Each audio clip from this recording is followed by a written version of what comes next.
Ladies and gentlemen, it does not get any better than this. The Clutch Drop Cup Series is in Kansas tonight for 120 laps of action here at this mile. Or sorry, I botched it up. I'm sorry, guys. It's been a long time. Sam Dyer's with me. You can chastise me. We're at Michigan tonight. I'm so sorry. Bill Weber's out there like, hey, I used to do that too. So we're at Michigan tonight for the Clutch Drop Cup Series tonight, a 2-mile race course. I'm Carlos Zimmerman. It's been a minute. And Sam Dyer's alongside me tonight. Sam, how are you doing tonight? I'm doing pretty good. We did miss you last week. There, Carlos, at Kansas. It was a blast to watch. Chaos for sure, everywhere to be seen. And it was going to be Mike Tellier getting the win there last week. But here in Michigan, it's going to be a lot more different of a beast. It's going to be a lot of pack racing, super speedway type racing here, but a lot more watch out with your tires and fuel, as the fuel run is very short.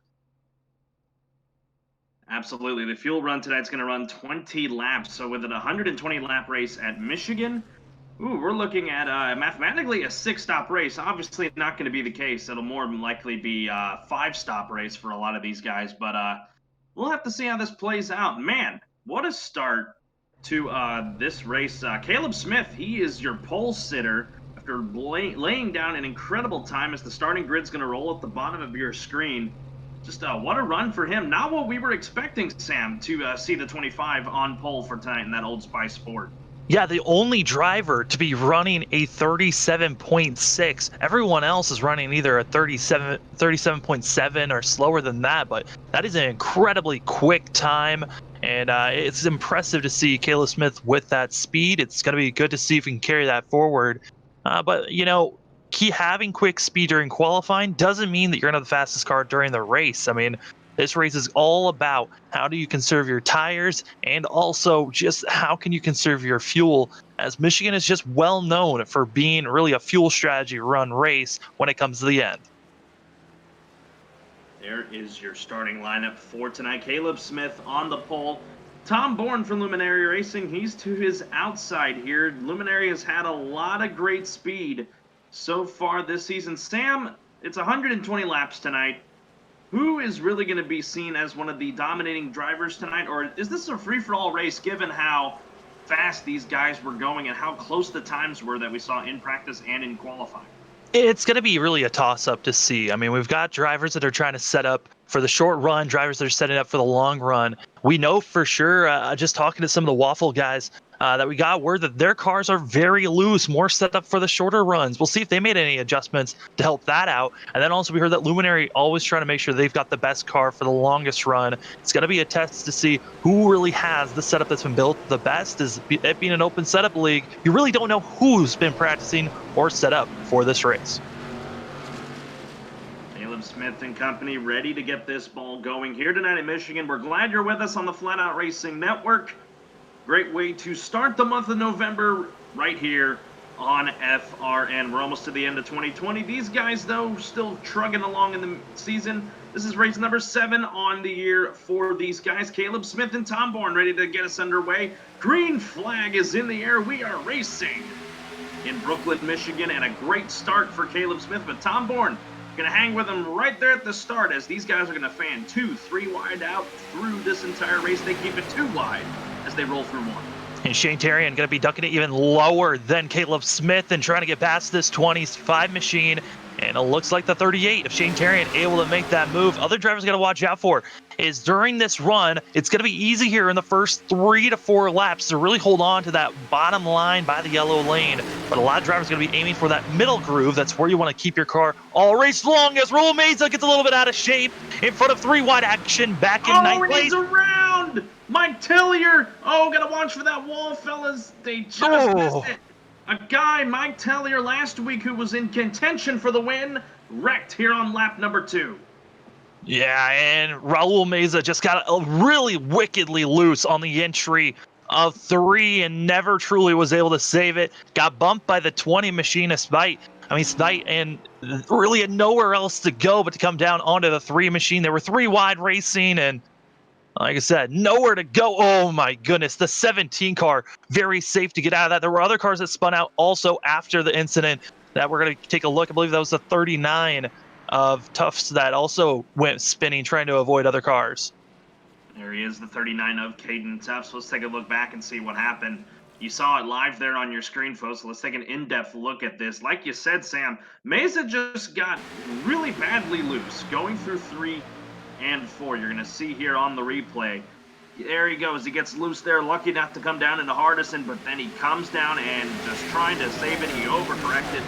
Mike Tellier had nowhere to go, and yeah, like you said, Tristan Maher doing an incredible job missing that. And then there you see the 39, Caden Tufts. No one else hit him. Looks like I don't believe in. No, he did get hit. He got hit by the 33 machine of Landon Allers, and that 33 machine came in, clobbered that 39 of Tufts, and also the 20 car.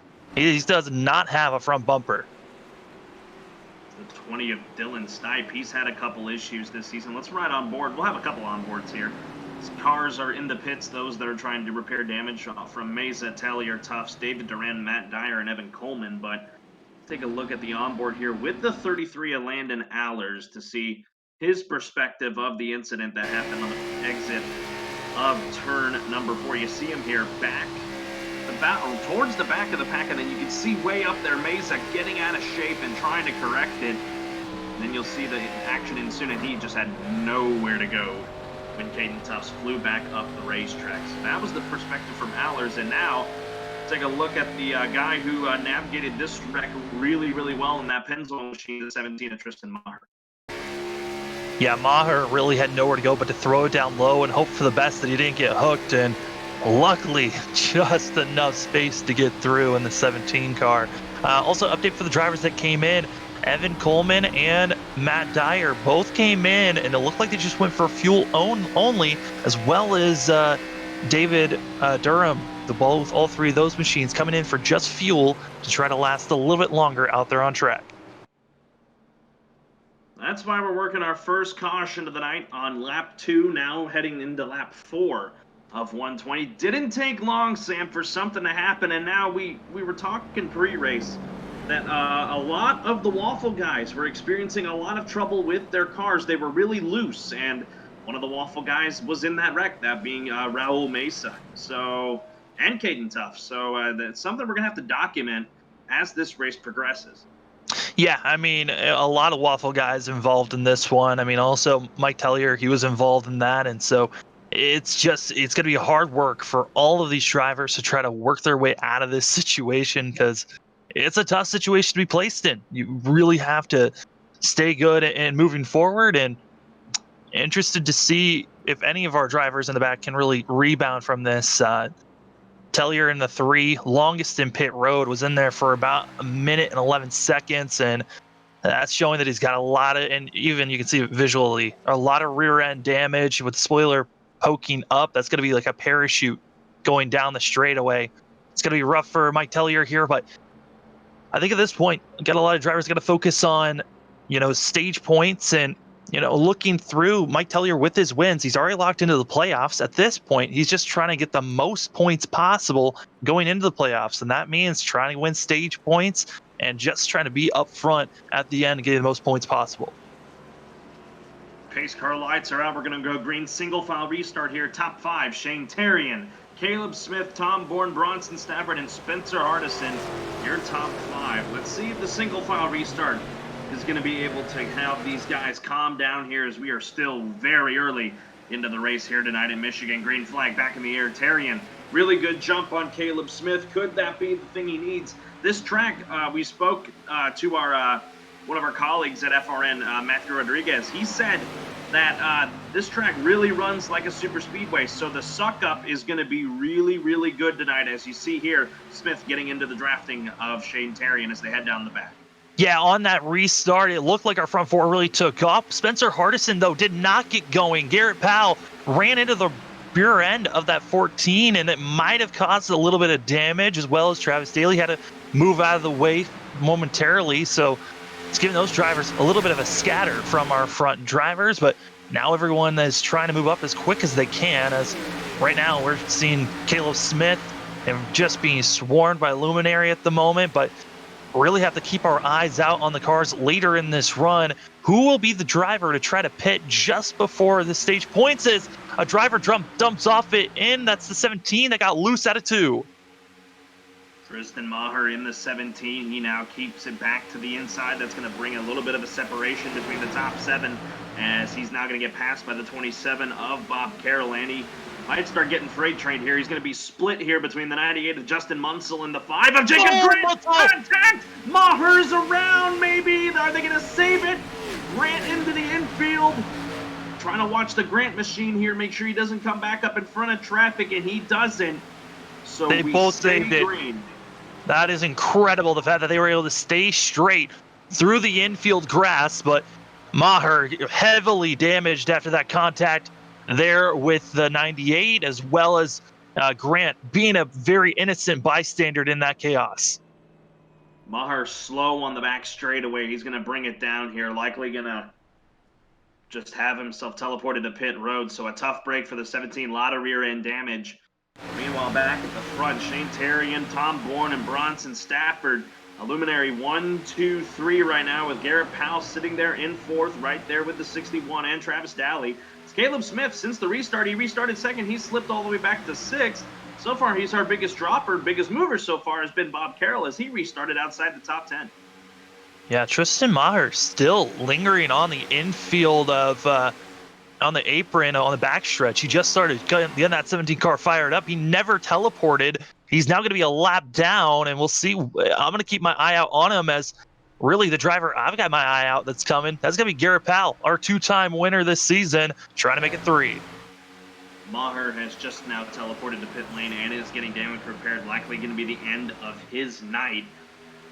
When we get another break, we'll take a look back at that incident with him and Jacob Grant. And Jacob Grant, I believe, is actually now off the racetrack and out of the server. So, tough break for the 5 tonight. Was just an innocent bystander in that incident. And now 2 really good running cars so far. They were in the top 10 on the restart. They're now more than likely out of the race.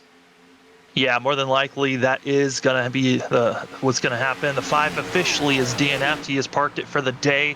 17 car getting heavily damaged as he has just started on his repairs. As watching these guys up front, our front 3, front 4 really all staying single filed up. We were seeing a little bit of a battle for 6th place, but it's now stalled out, as everyone's still trying to just single file out and wait for their time to start moving forward. About 13 cars in this lead group, and then you got to go about 2.8 seconds back to a second group of Philip Scott, Caden Tufts, Justin Belmonte, Evan Coleman, Mike Tellier, and then also Raul Mesa. He's in this group as well, and that's 14th through 19th. And then Blaine Woodruff just running by himself right now. Has Dylan Stipe with all that damage behind him in the 20. He's just about a second off of him, and then Landon Aller. So we know who's off the pace right now. So really, it's 3 distinct groups right now between these guys here in Michigan, just like you would at a super speedway. So we'll see how this pans out. Car spinning in the back. Oh, that's the 98 and the 14 involved.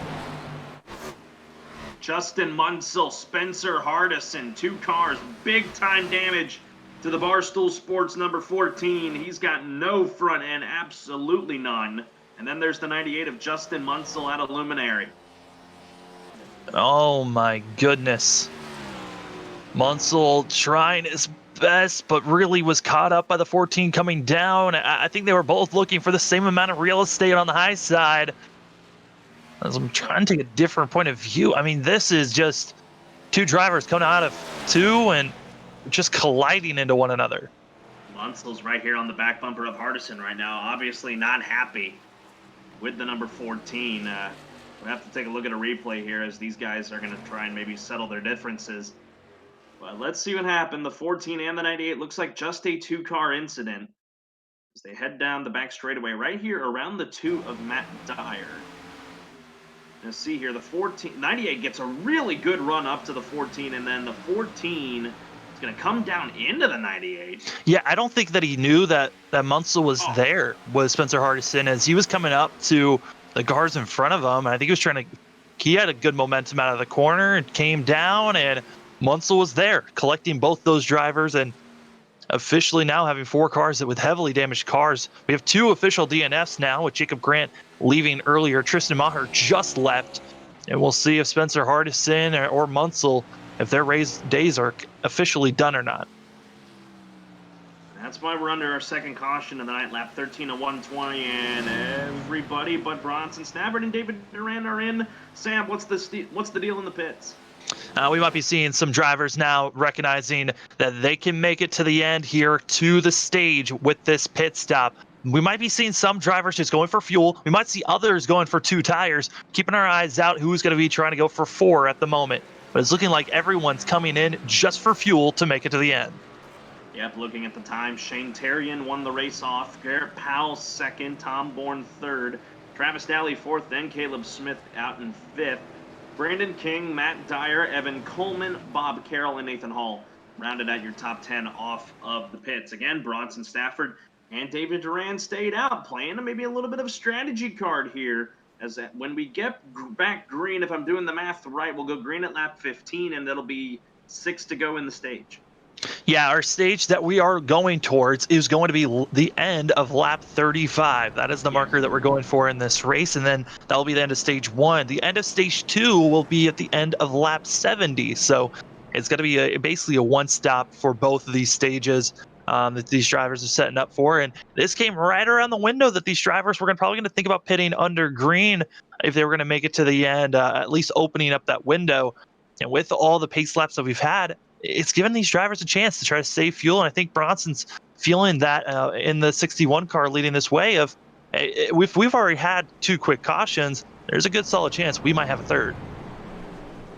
Yeah, you never know. We're 22 laps left in the stage. I want to make that correction as I made that mistake. I was trying to say Bronson Stafford, he's about 6 laps away from the window of having to pit for fuel. So it's going to be interesting what he decides to do, as these guys are going to line up double file, it looks like, for this restart. Let's see how fast the 61 and the 24 are on this restart, despite everyone being on the same amount of tires. But I don't know. It's going to be interesting. Yeah, that's the main thing. Is I'm looking through the field. I don't think anyone took tires. Everyone's just been taking fuel, packing it full, and trying to make it to the end here. So the advantage of tires isn't here just yet, but we'll keep our eyes out to see if we have another quick caution. Will someone take 2 tires? Who might be taking all 4, as these drivers only have 4 sets of tires to work with here, as we're starting to see our front 3 having a little bit of fun, 3-wide action with Shane Terrian going to be dropping back. But right now, early, I mean, we're only 12 laps in when we had our second caution of the day here, Carlos. This is going to be an interesting race if it continues on with this pattern. It's going to continue to get interesting. A double file restart here, so this does give me a little bit of concern. So we'll see. Top 5, Bronson Stafford, David Duran, those that did not pit, Garrett Powell, Shane Terrian, Travis Daly. Top 5 as we get back to green. Pace car is in. Lap 15 going to go on the board. 21 laps to go in stage number 1. Here we go. Green flag. Bronson Stafford, a good jump. His teammate Terrian going to try and get to his back bumper, as it looks like the 24 did not get a great restart, and that is going to stack up the outside as they head to 1. And here goes Garrett Powell, who's going to now drop down and try to follow Tom Bourne, as really that 24 car of Durham did not get going at all, and you're starting to see the struggles of not being able to get going as he's being just passed by everyone. as everyone's staying pretty clean up front. Side-by-side action, though, is back around. I believe that is a battle for 8th place, where you've got King and Dyer battling it back side-by-side. Duran trying to keep and hold his own on the inside here of Garrett Powell in the 87. Has some help from the Travis Dowley machine behind him. Meanwhile, the Luminary guys, 1, 2, 3 with Stafford in front.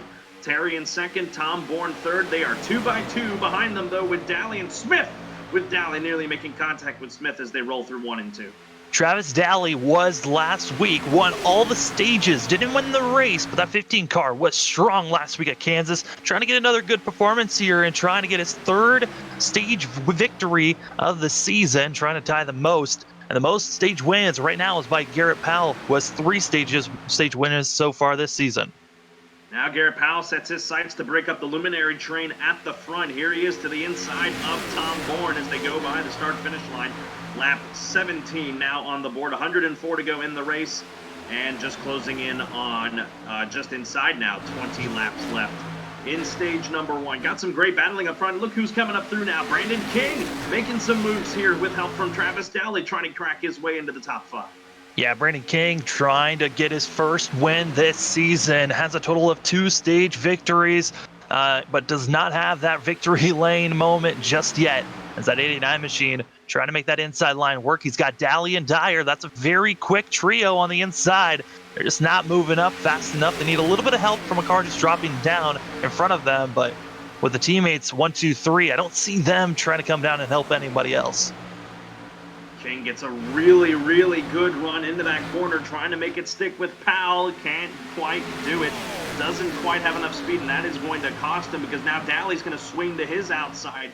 They're going to go 3 wide down the back straightaway, and will it stay that way? No, King thinks better of it and allows himself to just slide back. So a good effort to try and get 5th, but it relegates him all the way back to 9th. And now he's under fire from the 12 of Justin Milmonte as he swings to the outside as they head to the line.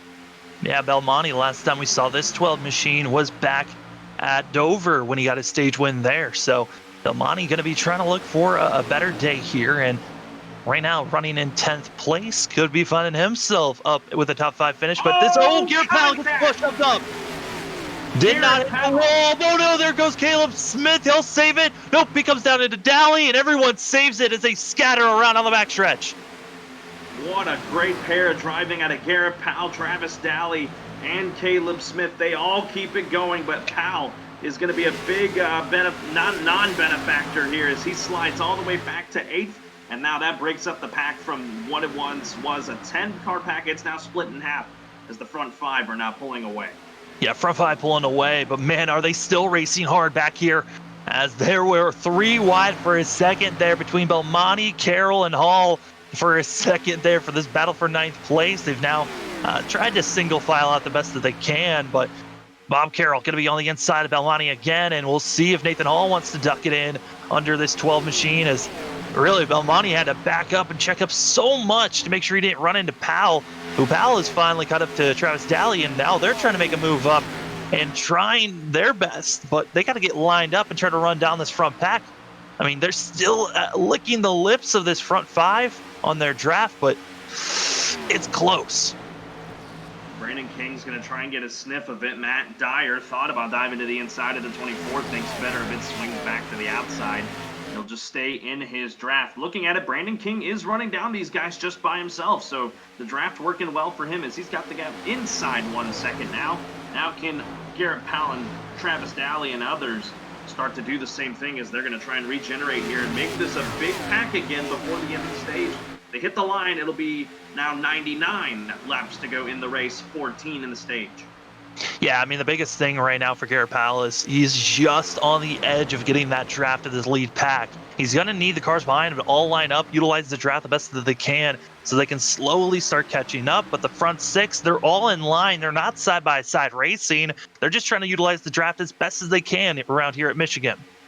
Well, you say that now. Matt Dyer sticks it to the inside of the 24. David Duran, Tom Bourne took a different line compared to his teammate there, so Dyer might have a little bit of a better run here through the corner. Doesn't have any help on that inside line, so Duran goes back to the outside to get a draft up of Tom Bourne. They'll be side-by-side at the line. Dyer trying to use the side draft here of the 54 to try and move forward as they head to 1. Yeah, Matthew Dyer, he had his debut last week at Kansas. Did not go the way that he wanted it to go. Part of that CEM Motorsports team. And oh boy, are they racing close back here, as you've got Durand as well as King side by side still, and still surprised to see that the drivers up front still in line, still running well. King gets really close to Durand there on the entry of 3. Not really good corner entry, and that's going to allow Garrett Powell to suck up to the 89 and bring him back into this pack, and he'll now swing to the inside of the 87. Drag race at the line, give it to the 87, and he will clear the 89 into the corner. Bold move to get in front of him. Move Powell back up to 6th after that debacle a few laps ago that relegated them all the way back nearly outside the top 10. A good rebound. Same for Caleb Smith. He's been able to rebound out after falling all the way to 14th. He's back up to 10th as they head to the back. Yeah, and if you draw back to where 14th is, you're going to see a hornet's nest of cars. They're still side by side. Leading that charge is going to be Raul Meza.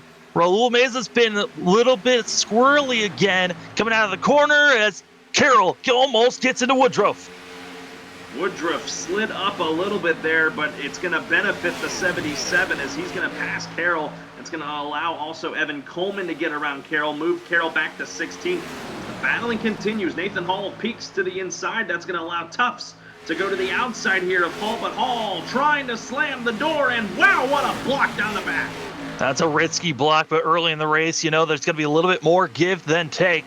But if you try to do that same move with about 30 laps to go, I don't know if anyone's going to be that kind later on in this race. Tufts now finds himself back to the inside of the 28, trying to get a run, maybe bring the 77 with him. 39 showing some good speed despite being involved in one of our first incident of the night that brought out our first caution. So trying to rebound here. He's going to try and clear Hall here into 1 with help from Woodruff. If he clears him, that'll move him up into the 12th position. Back at the front, Shane Terry and Tom Bourne still in the line here. Illuminary 1, 2, 3. Matt Dyer all by himself right now, basically in 4th with Powell, King, Durand, Daly, and Belmonte, all within striking distance of each other. Here's a battle between Belmonte and Daly. Yeah, right now as this run is going on, the car that just put down the fastest lap, that last lap that we were on, that's going to be Travis Daly in the 15 machine. Keep our eyes out. If this second group that really is clustered up right now, if they can somehow get that momentum and try to catch up to the Luminary guys, there's a chance that we could be seeing a lot of battling going on between these cars. As really, these machines are quick back here. These guys continue to run along. I want to give an update. Spencer Hardison still in the pits and in the servers. Wayne Woodruff gets out of shape on the back straightaway at the top of your screen. But speaking of Hardison, he's still in the pits right now trying to get damage repaired and probably try to return. Justin Munsell, he is back on the racetrack. He is the only car off the lead lap, 3 laps down. Ooh, Daly got into the wall, I believe, out of 4 and almost took out the 12 machine. That was a very nerve-wracking moment. Actually, almost took out the 24 car. A very scary moment coming out of 4. Saw for a moment there, but when we looked back at the 15, I thought Shane Terrian thought about diving into the inside of his teammate, and it's looking like, oh wow, all of a sudden Matt Dyer stuck into the outside there and got around Tom Bourne there, but Tom Bourne going to try the crossover as they roll through 3. I believe Stafford is coming to pit. Yeah, here comes 61 who has to come in, and now you got Shane Terrian going to be leading the way, getting a lap led for himself, trying to get a bonus point to help him on this charge, trying to come back. I mean, this is going to be interesting to see as Stafford coming by himself, no help. That is terrible at Michigan when the draft is so prominent and needed here if you want to quick.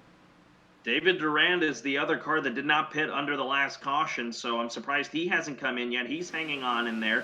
Meanwhile, at the front, Tom Bourne just got around the 2 of Matt Dyer, trying to clear him again and make it a Luminary 1-2 for the moment. Garrett Powell with the pit of Stafford. He has climbed up to 4th. And it's really just a 5-car breakaway now, as it looks like David Durand is just being dead weight to everyone behind him, given that he needs to pit. Yeah, Durand right now is trying. He's in save mode at the moment, but he's not doing the best saving that he could do. If he's behind someone else, he could be saving so much more fuel, at least a half a lap, to try to make sure that he can make it to at least make it to pit road. But right now, Garrett Powell has caught up to this lead pack. Now it's a 5-car battle, as it's now 6, about to be 5 laps to go in stage number 1 here once they cross the line. But It's going to be interesting here, Carlos. Is Powell, he's got a quick car. He's got a very strong 87 machine as he's on the inside of Tom Bourne.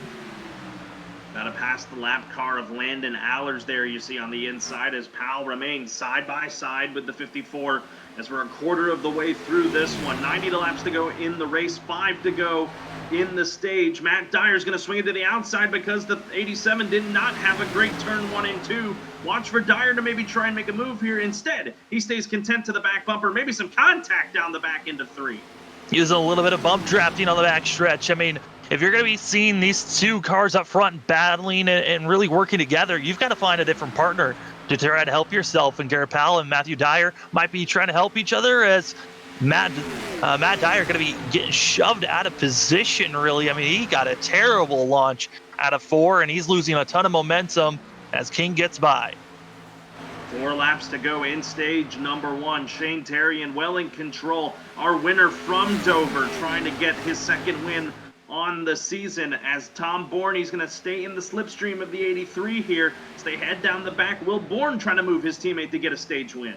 I mean, right now, you don't want to do anything reckless to ruin your teammates' chances, but stage points are massive. I mean, if you're trying to make yourself a contender points-wise, you've got to get this stage win. Stage wins points are crazy to see. I mean, we calculated back at Dover.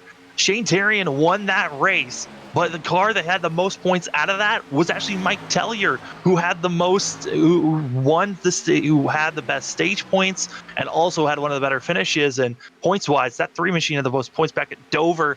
Not even the winner got the best points. Is crazy to see how powerful stage points can be. Remember, only the top 10 get stage points. So right now, the 24 of Durand under pressure and him staying out looks like it's not really helping him too much.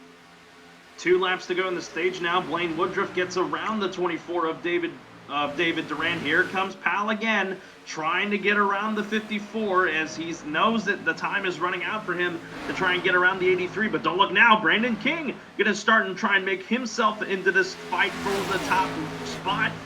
Can he get there? He's in 4th. He has a lap and a half to try and get there.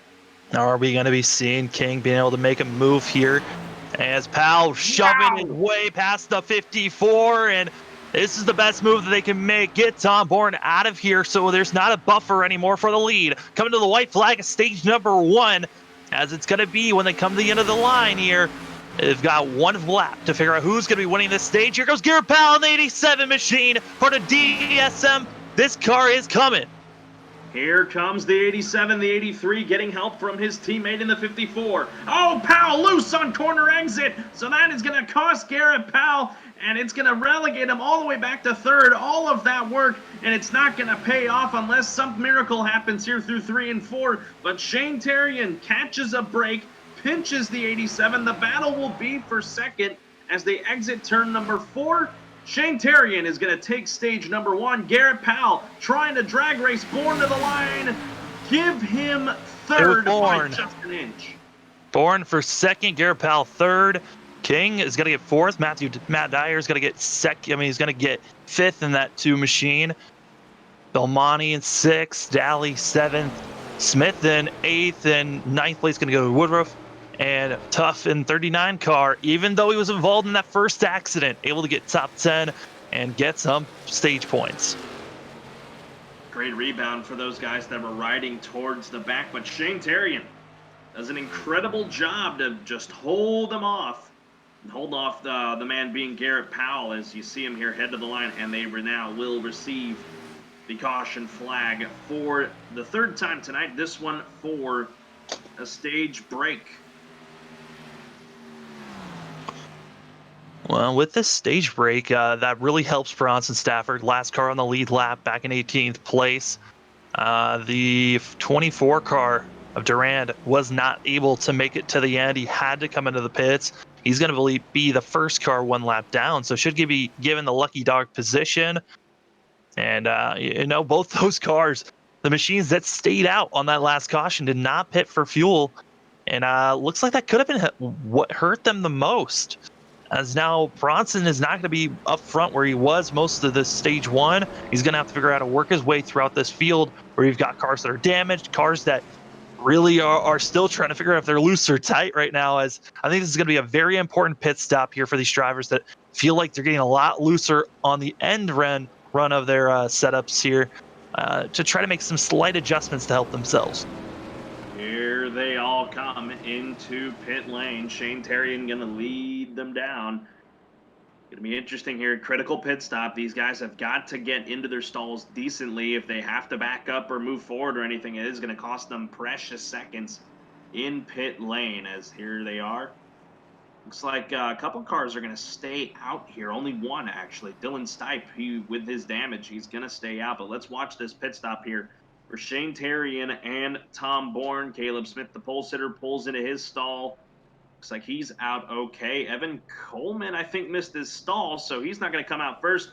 Instead, it's going to be Shane Terrian winning the race off of pit road. Tom Bourne, he rolls off in second, so that'll keep Luminary 1-2 for the moment. Garrett Powell, Matt Dyer, Brandon King was your top 5 exiting pit road with Belmonte, Tellier, Tufts.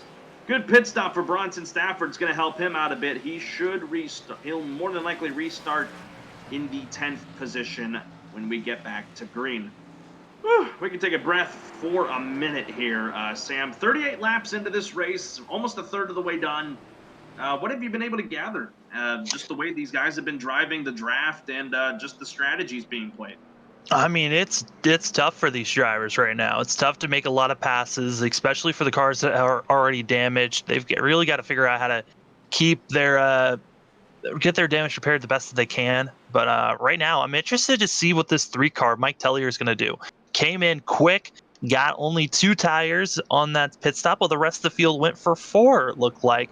I'm going to take a quick look and see if Shane Terrian, I think Shane Terrian, as well as Tom Bourne as well, took 2 tires on that pit stop. And I think Bronson Stafford decided to go with 2 as well to try to help himself move forward. So the different strategies of 4 tires and 2 tires is something to keep in mind between the drivers that are going to be up front. Tellier actually has ducked back into pit lane, and he's, I believe, just going to come in, maybe top the car off with fuel. So interesting strategy move out of the 3 involved under our first caution. So we'll see here. Did he get into his stall, or did he overran his stall into pits? Not like it's not like it's gonna kill him or anything, because not many other guys pit with him, so he's gonna restart tail end of the longest line anyway. But not something you want to do in this race, especially if it were to happen under green or under caution when you're battling for spots on pit road. Yeah, and right now we're going to have a total of 20 cars left on the lead lap starting stage number 2. And, Carlos, it's been a wild one. And, for most of that stage, it was 3 cars up front. That was Tom Bourne, Shane Terrian, as well as Bronson Stafford that just stayed in line. It made it so hard for everyone else to even try to make it past any of those cars. I think Tom Bourne, who was last in line, it was the easiest one for anyone to get by, but they couldn't really carry that momentum anywhere because they couldn't get a good run off the corner, carry their momentum. So if anything, that's something to keep in mind. How well, and do you have enough teammates to help yourself to try to get by the front runners, as this just looks so difficult to make passes right now. Top 5, Shane Terrian, Tom Bourne, Garrett Powell, Matt Dyer, Brandon King, and then it's Belmonte, Tufts, Stafford, Smith, and Daly. The top 10. Terrian is ready to go. He's in the Geico restart zone. Green flag in the air. 82 laps left in the race. It'll be here at the line 35 to go in the stage, if I am not mistaken. Probably wrong. No, I'm right. All right, I got it right. All right, so Shane Terrian gets well into the 1 and 2. Matt Dyer and Garrett Powell, they battle for third as they head to the back. Side by side and trying to figure out how do we get around this 54 machine, as both Garrett Powell and Matt Dyer thinking. And throw him in the wall! Matthew Dyer puts him in the wall, and around the 54 goes the 2. Oh my goodness! Launching into the sky was the 2 machine. And just like that, 2 front runners taken out. And we're going to have to take a different look at this, as heavy damage for both those drivers. And it just looked like the two came into the 54, and the 54 was not ready for that bump, and they both hit each other at the worst time.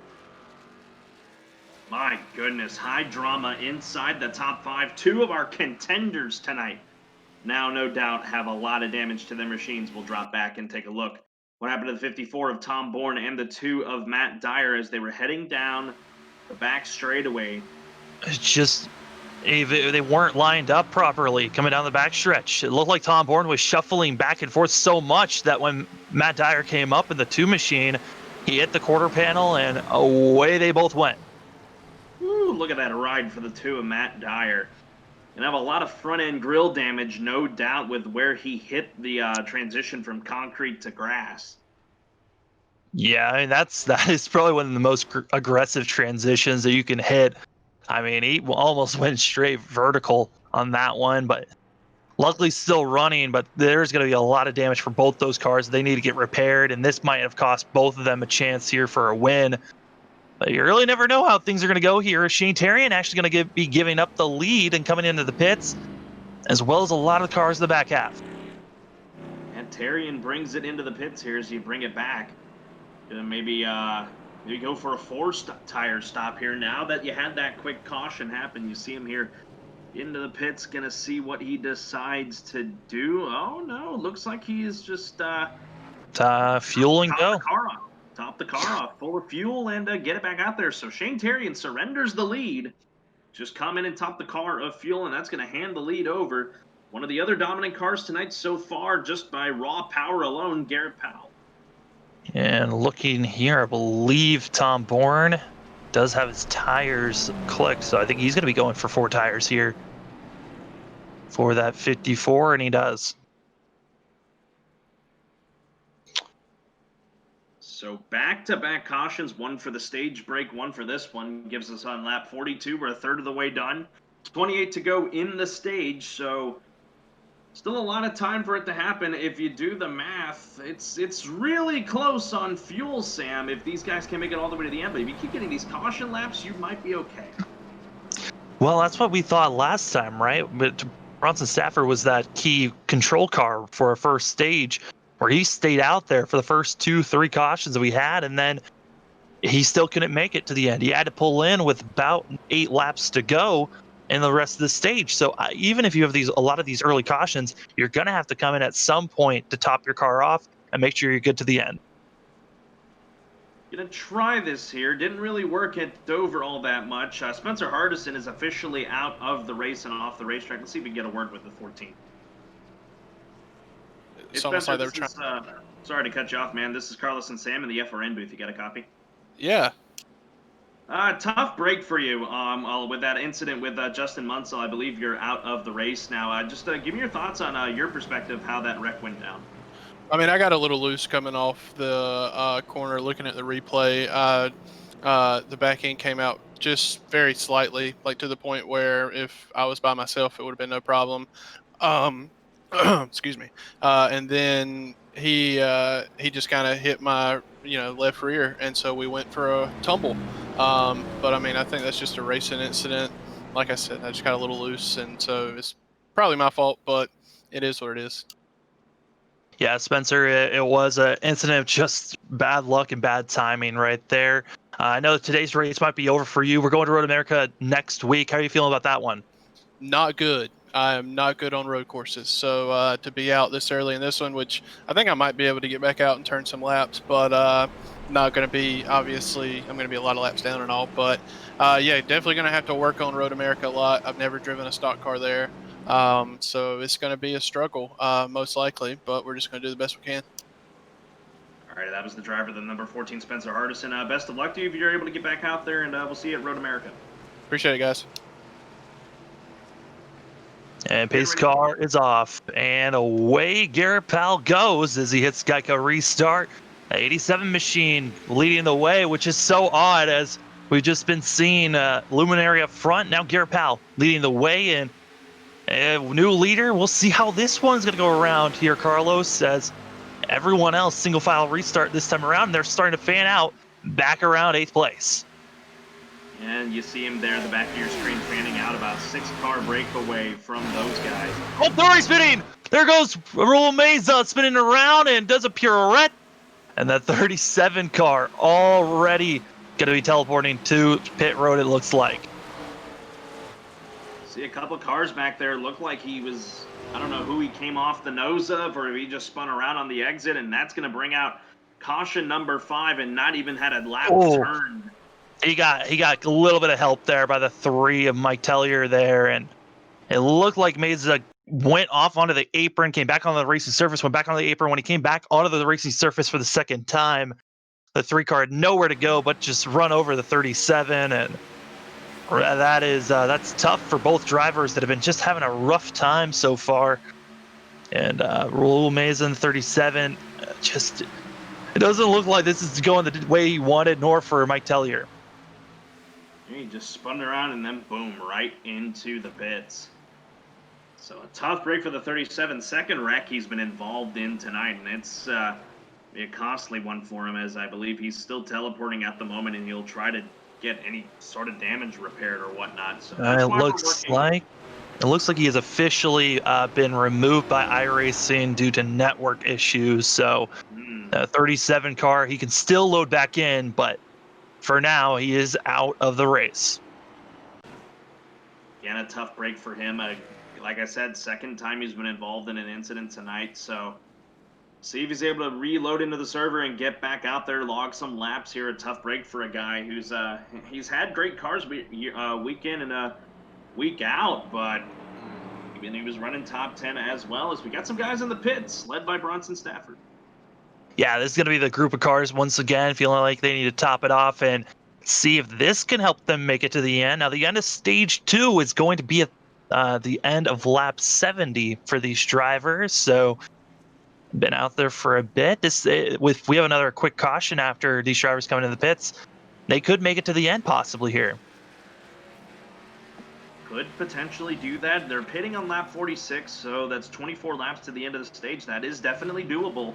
As for the guys that stayed out, it's questionable from guys to Powell, Belmonte, Caden Tufts, Caleb Smith, Bob Carroll, and the damaged Dylan Stipes. So we'll see if it works out. If not, unless these guys can get another quick caution, or, what's going to happen for this top 6 is they're going to have a few laps come off the board, and then hopefully everybody else comes down with them to top the car off. Yeah, and the main thing is that they're actually going to be a group of cars at the moment, right? If they all were coming in at different times in the pits by themselves, they'd be losing way too much time.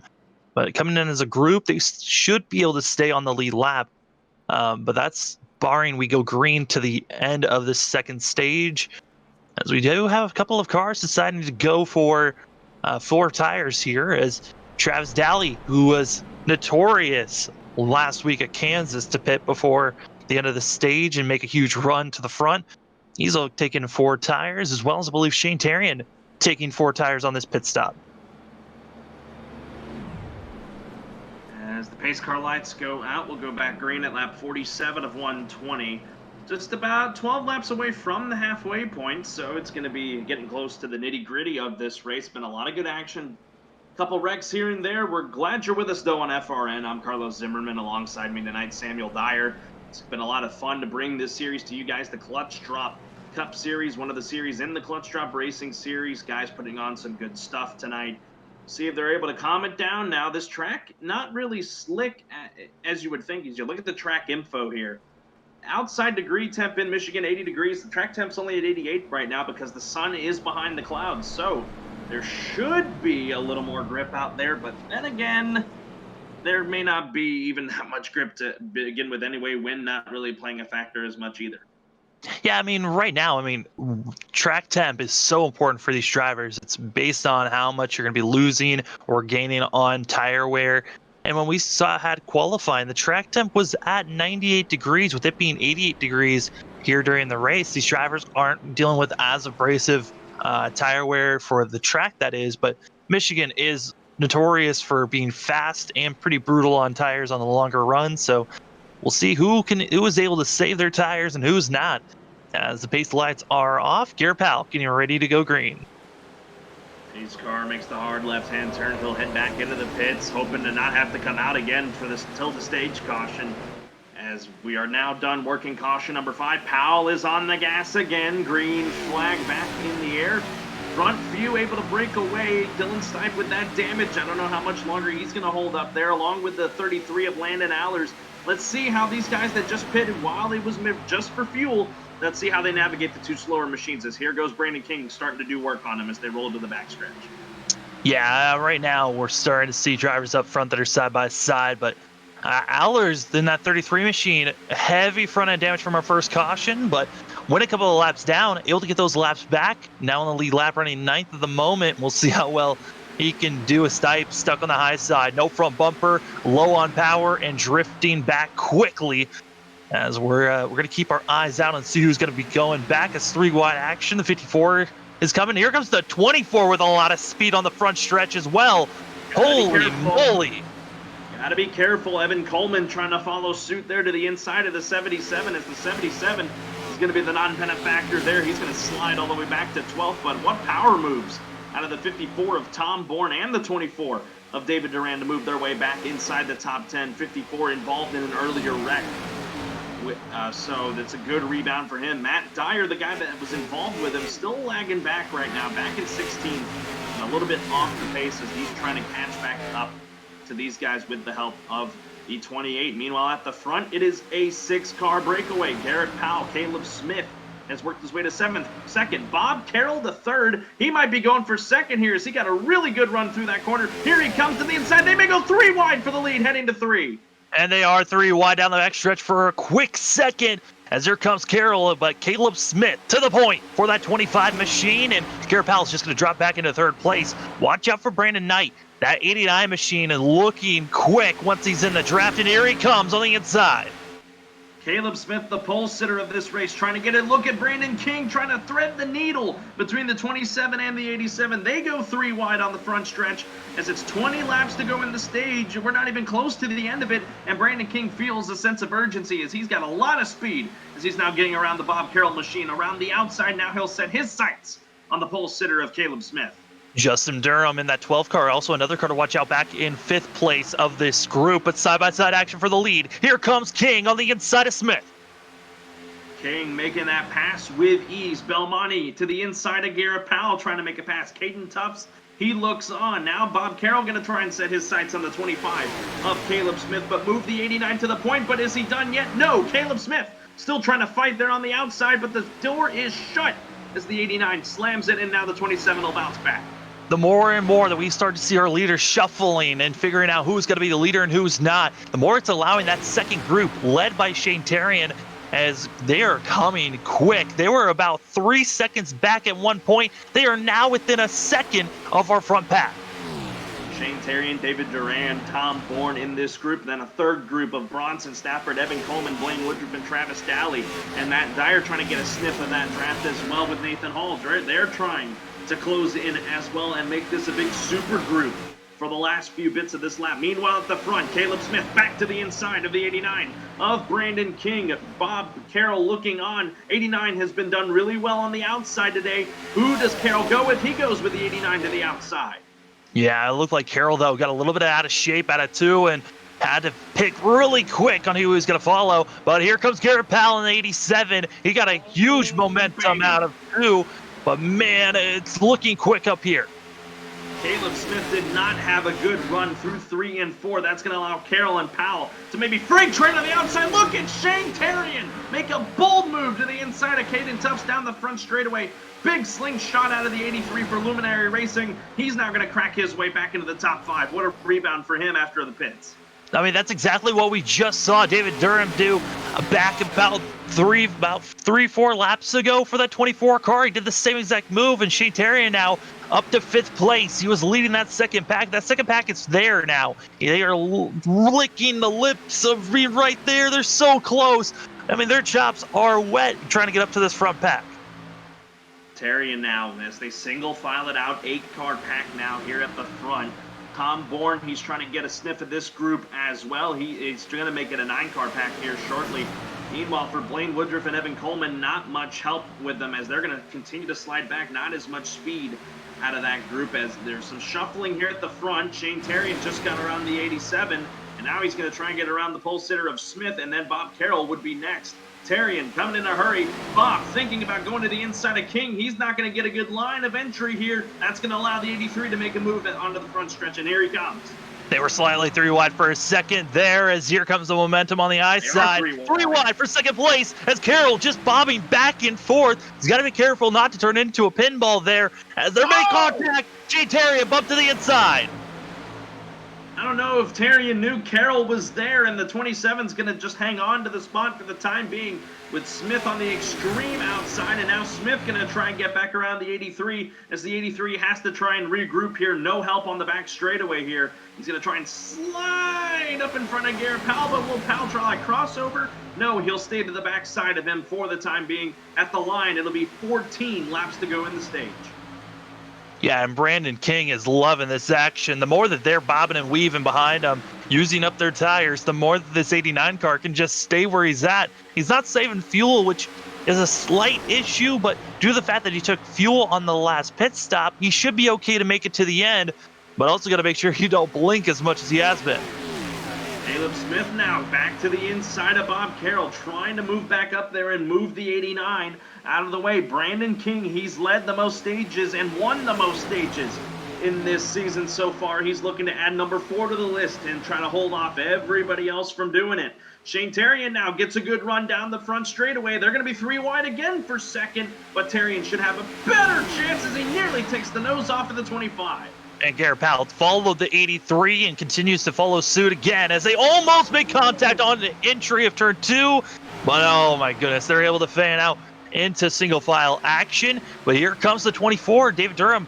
He's been very quick here coming out of the corners. Expect him to try to make a big move like we've been seeing the 83 and the 87.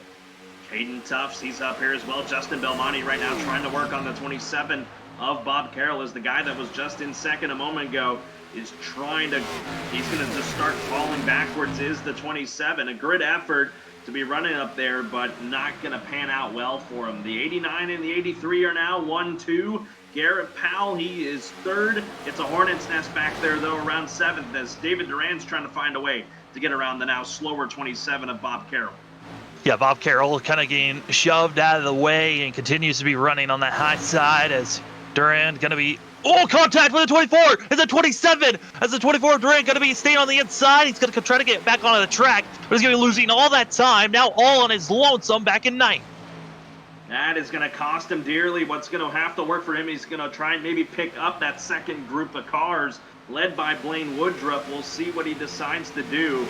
As tough break for the 24 made all back ground, and now he's going to try and bring it all back up, but he could potentially bring that second group of Woodruff and Coleman with him if he just wants to drive back there and try to hang on for a pair of stage points. So tough break out of the 24. At the front, they've single filed it out just a little bit, and with them calming down a little bit, right at the halfway point, we'll take our first break. We'll be right back here on the Clutch Drop Cup Series here on the Flatout Racing Network.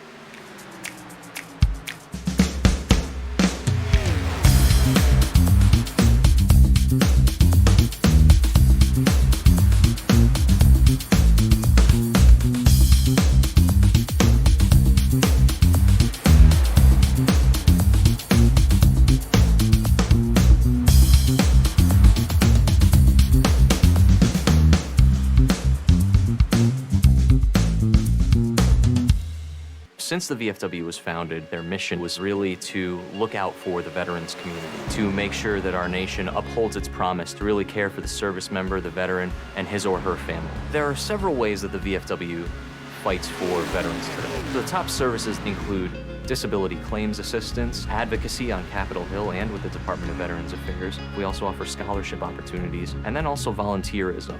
For me personally, when I came back from Iraq, my life experience was drastically different from those around me, and the veterans of foreign wars really spoke to me.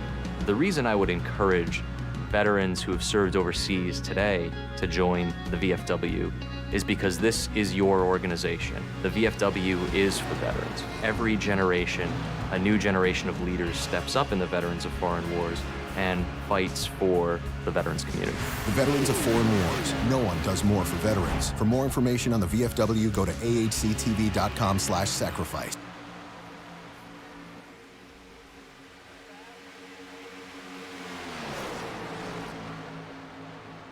Battle on for the race lead. Here comes the 87 of Garrett Powell around the outside of the 89 of Brandon King. Side by side down the back in the 87. He's going to put himself back in front. First time we've seen the new leader in the last 15 laps. Yeah, and just due to the fact that we've been seeing these drivers out there on these tires for so long, making that outside pass is the better option. You can pinch the driver on the inside, and they really can't drift up as much as they want. They have to back off, and that's where they lose their time. As Brandon King now back to second place. Garrett Powell trying to get his fourth stage win for this 87 machine to make sure that he's got the most stage wins, and really has been looking very good in this 87 car in the top 5 most of this race and trying to continue that. But don't look now. Here comes Justin Belmonte. King got really loose there on the exit of turn 2, so Justin Belmonte, one of our stage winners from Dover, trying to make some noise here. He was our stage 1 winner there, trying to get another stage win, his second on the season. He's in third right now, has his sights set on the 89, as the 89 is not handling it the way that Brandon King wants it to right now. No, really not. He's kind of been backing off, and it's just, this is an open setup league, so some drivers are set up for the opening run for the first about 15 laps or so. Other drivers are more comfortable when their car comes in after those 15 laps, as we are coming closer and closer to the end of stage 2. 6 laps until we're done here, with that battle for second place and for the lead still underway as King to the inside. Here comes King to the inside of the 87, trying to get the lead away. Belmonte looks on, waiting for something to open up. Really good corner exit, though, for Garrett Powell. That might be enough to keep him in the lead. So now King has to think of a different strategy to try and get around the 87. Don't look now. Shane Terrian laying in the weeds here in the final 5 laps of stage 2. Yeah, you got Terrian and Tufts and Bourne all waiting, as well as Caleb Smith, and those drivers still on each other's tail for the draft. But here comes Shane Terrian. He is coming with a head of steam. He's just got to hit a couple of good markers here, trying to win both stage 1 and stage 2. Is the 83 car, or will we have a different car decide to get a stage win here at Michigan? The unfortunate thing for Brandon King is he is so much better than Garrett Powell through 1 and 2, but 3 and 4, Garrett Powell is much better, and 3 and 4 is where you want the pass to happen. But speaking of passing, here comes Shane Terrian around the outside of Justin Belmonte, move the Luminary machine up back into third spot. Now he's got to try and pick off the 89 and then set his sights on the 87 to try and steal away stage number 2.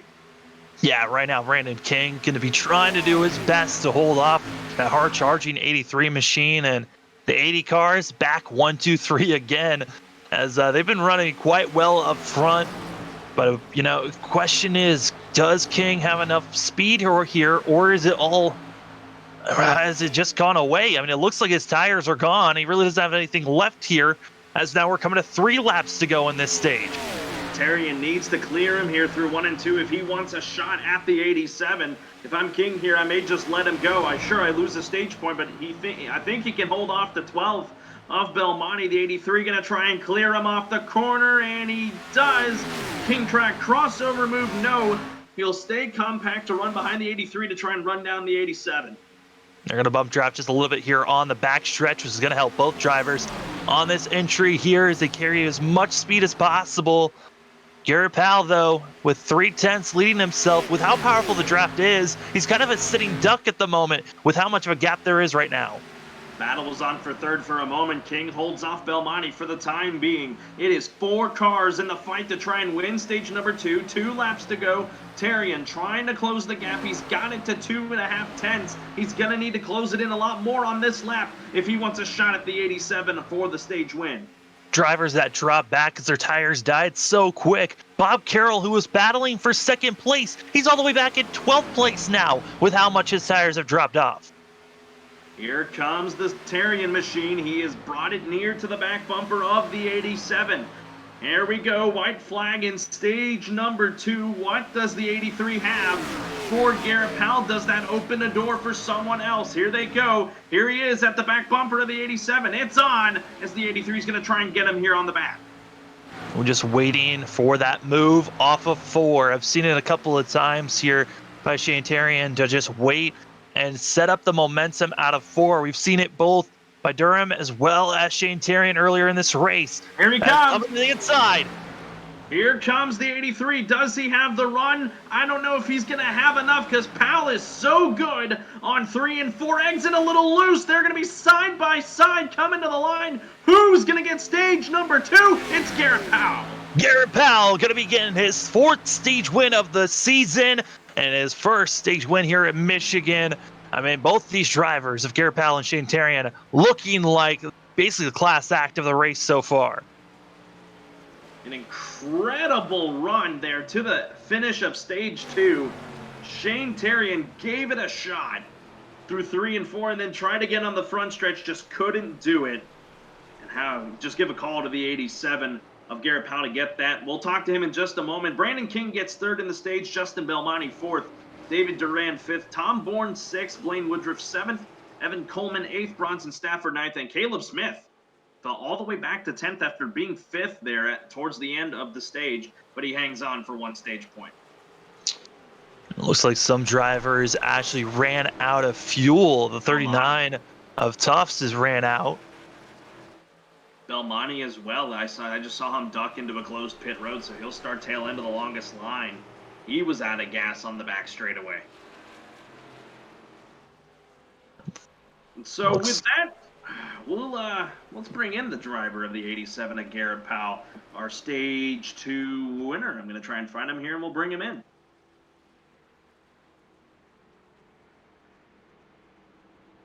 Hey, Garrett, this is Carlos and Sam in the FRN booth. You got a copy? Hey, guys, how's it going?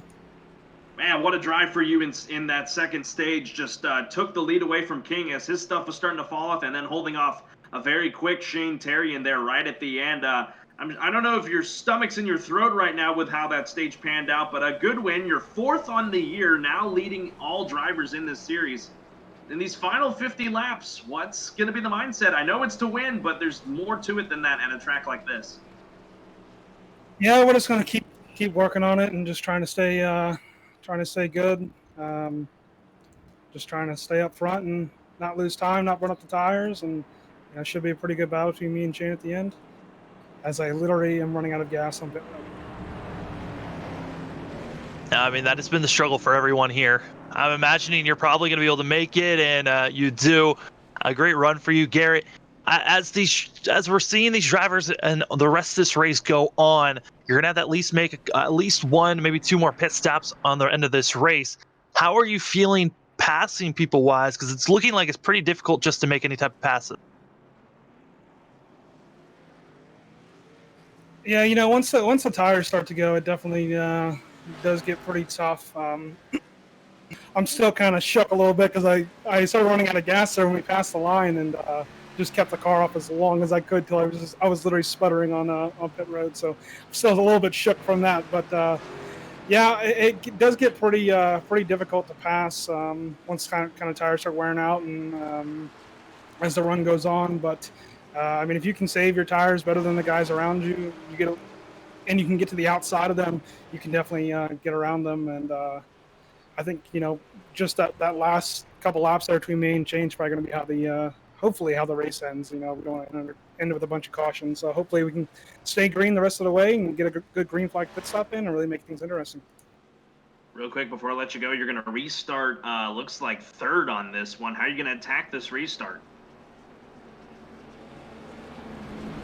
We're just going to try to keep it clean, just some of the guys are unpredictable. So, just fall in line, stay behind guys, and try to save our tires. All right, that was your Stage 2 winner, Garrett Powell. Great run for you.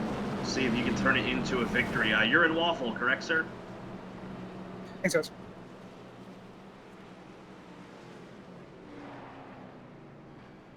There we go. Garrett Powell going to restart 3rd here for this restart. It looks like Philip Scott is up here as well. Maybe it looks like he may have stayed out as well. So my mistake. Garrett Powell's going to restart on the outside here. As 2 cars took 2 tires, it looks like, under that stop, Evan Coleman and Philip Scott. Yeah, Evan Coleman and Philip Scott going to be trying to get some points here by leading the lap, and it's going to be interesting to see how these drivers are going to be able to get through this. I know some drivers are a little irritated on the fact that with drivers running out of fuel, it kind of screwed up pit road for some of these drivers, and so some drivers going to be having to figure out when they're going to have to come into the pits. Also, Raul Meza back connected, running back in 21st place, 23 laps down. And Spencer Hardison also got back out on track, 40 laps down. So a good, going to try and just get back out there and try to log some laps. See what he can do. Justin Munsell, one of those drivers that ran out. He was not able to pit. He's going to be trying to get some help here by Shane Terrian. And Shane Terrian stayed on pit road for a while there, and I think he might have been setting up just in case he needed to help a friend out. Looks like those guys, they're going to try and get up to speed here for this restart. Don't know what's going to happen. They're tail end of the lead lap right now, so this is not going to be good for these guys, as it looks like they've waved the restart off and will go around another time. Yeah, trying to make sure that everyone has a chance here and understanding, hey, there was some complications for this. So right now, race control trying to do the best they can to allow these drivers to have the most time to get their car ready to help one another out. Pace car lights are out. We'll go green lap 76 of 120. It is going to give us 45 laps to go to the finish. Your top 10. Evan Coleman and Philip Scott rolling the dice here under the stops with just 2 tire stops. Garrett Powell, Brandon King, their row number 2. Tom Bourne, he restarts 6th. David Duran's going to restart 5th. Bronson Stafford 7th. Then Blaine Woodruff. And then go further back here. Matt Darrell restart 9th. And then Landon Allers rounds out the top 10. 18 cars are going to officially be on the lead lap. Justin Munsell, after that incident earlier, got the lucky dog under this caution. He's going to try and get a rebound. He's in the pits for right now, trying to maybe repair more damage, so I don't know if it's going to pan out for him. He is still listed on the lead lap in 18th and is coming off the pits, so 18 cars on the lead lap. Mike Tellier, 1 lap down. Bob Carroll, after running in the top 10 there towards the middle of stage 2, off the lead lap, 2 laps down, needing a lot of help. Raul Mesa, he's 23 laps down, in 21st. And Spencer Hardison, he's returned to the racetrack as well in 22nd. And then, of course, Jacob Grant and Tristan Maher have been out of the race since early portions of this one. Let's see how much speed Evan Coleman and Philip Scott have, as looks like Scott spun the tires there on the start. Coleman gets a good jump as he'll bring Powell with him, heading to turn number 1. Yeah, Philip Scott expected the 51 to take off immediately. Did not. He actually had to whoa up, which stalled out the whole their inside row. And that really has hurt the 8 machine. And you're starting to see the power of the 4 tires to the 2. As here comes a lot of cars, 3 wide action back here battling for 6th place. In the meantime, Garrett Powell quickly is not going to allow Evan Coleman to lead a lap under green. It's going to move Coleman into the 2nd spot there in the 51, sporting a nice looking scheme, a need for speed scheme this race here in Michigan. And now he'll start cascading to the back. Here comes Brandon King. David Durand, another guy with a need for speed scheme. Bronson Stafford, he's into the picture as well, as he's cracked the top 5 for the first time. Meanwhile, towards the back, 3 wide around Philip Scott, Dylan Stipe, Landon Allers, and Travis Dowling. Also, a battle for the lead is underway as Brandon King going to be trying that outside lane, as well as Garrett Powell on the inside. 3 wide. Here comes Durand. Durand to the extreme low line, trying to get around the 87 and the 89, and he's going to get the 2-for-1 special and take the race lead away. Look at David Durand leading for the first time tonight. How long is he going to hold on to it, though? As here comes Garrett Powell at the stripe, giving to the 24. Oh, they're 3 wide again. Woo, the 89 splits the middle there. They're 3 wide again, so just a little bit of cast of character change there in terms of where they were lined up. Bronson Stafford now trying to set his sights and get into this battle along with his teammate in Tom Bourne. A lot of action here at the front. Matt Dyer now into the picture after being involved earlier on in a wreck. He rebounds to up to 6th. And now they're 2 by 2 for 4th place, as they're all trying to figure out where to scatter to try to figure out who's going to be up front. I mean, this is a 6-car pull away, and they're still racing very hard here. As back leading that 2nd group, once again, it's Woodruff as well as Coleman, as they're still side by side. These are the 2 drivers that were leading that 2nd group while we were green coming to the end of stage 2. And they're looking for a little bit of help, as the group that's even further back, they're so far back that they finally just caught up to this group, as Evan Coleman gets a little bit out of shape. 6-car pack at the front. The battling continues 2 by 2. As they go through the corners, Bronson Stafford still trying to work on the 24 to get around him. Garrett Powell a little loose there through 3 and 4, something we really haven't seen today, and it's going to allow the 89 to get away for the moment. It's now a 3-horse race with Duran bump drafting the 87 down the front stretch, Dyer down below the apron trying to get some extra speed.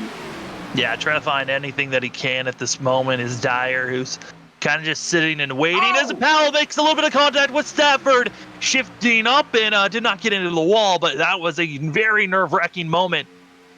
As now we're going to be seeing both Bronson and Bourne working together, trying to move up as a team and doing a great job at it. Now 2-3.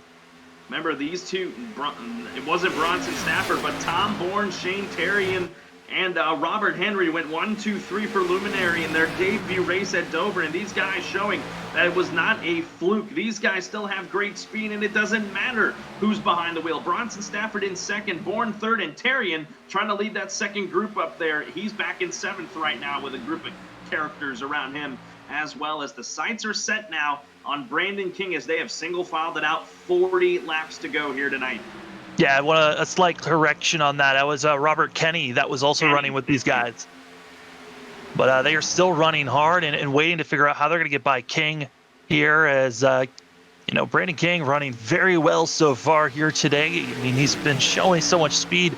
Didn't get the stage win that he was hoping for after his car just dropped off at the end. I think at this point, though, has to keep his sights on for King is stay out as long as possible so you got the freshest tires. As we're starting to see this second group, they've caught up to the tail end of this front group as Shane Terrian getting a little bit of help from Caleb Smith. Both these drivers have been up front a time or two, running 7th and 8th. Try and get a sniff of the draft of Matt Dyer. Thank you for the correction. Robert Kenny, not Robert Henry, my mistake.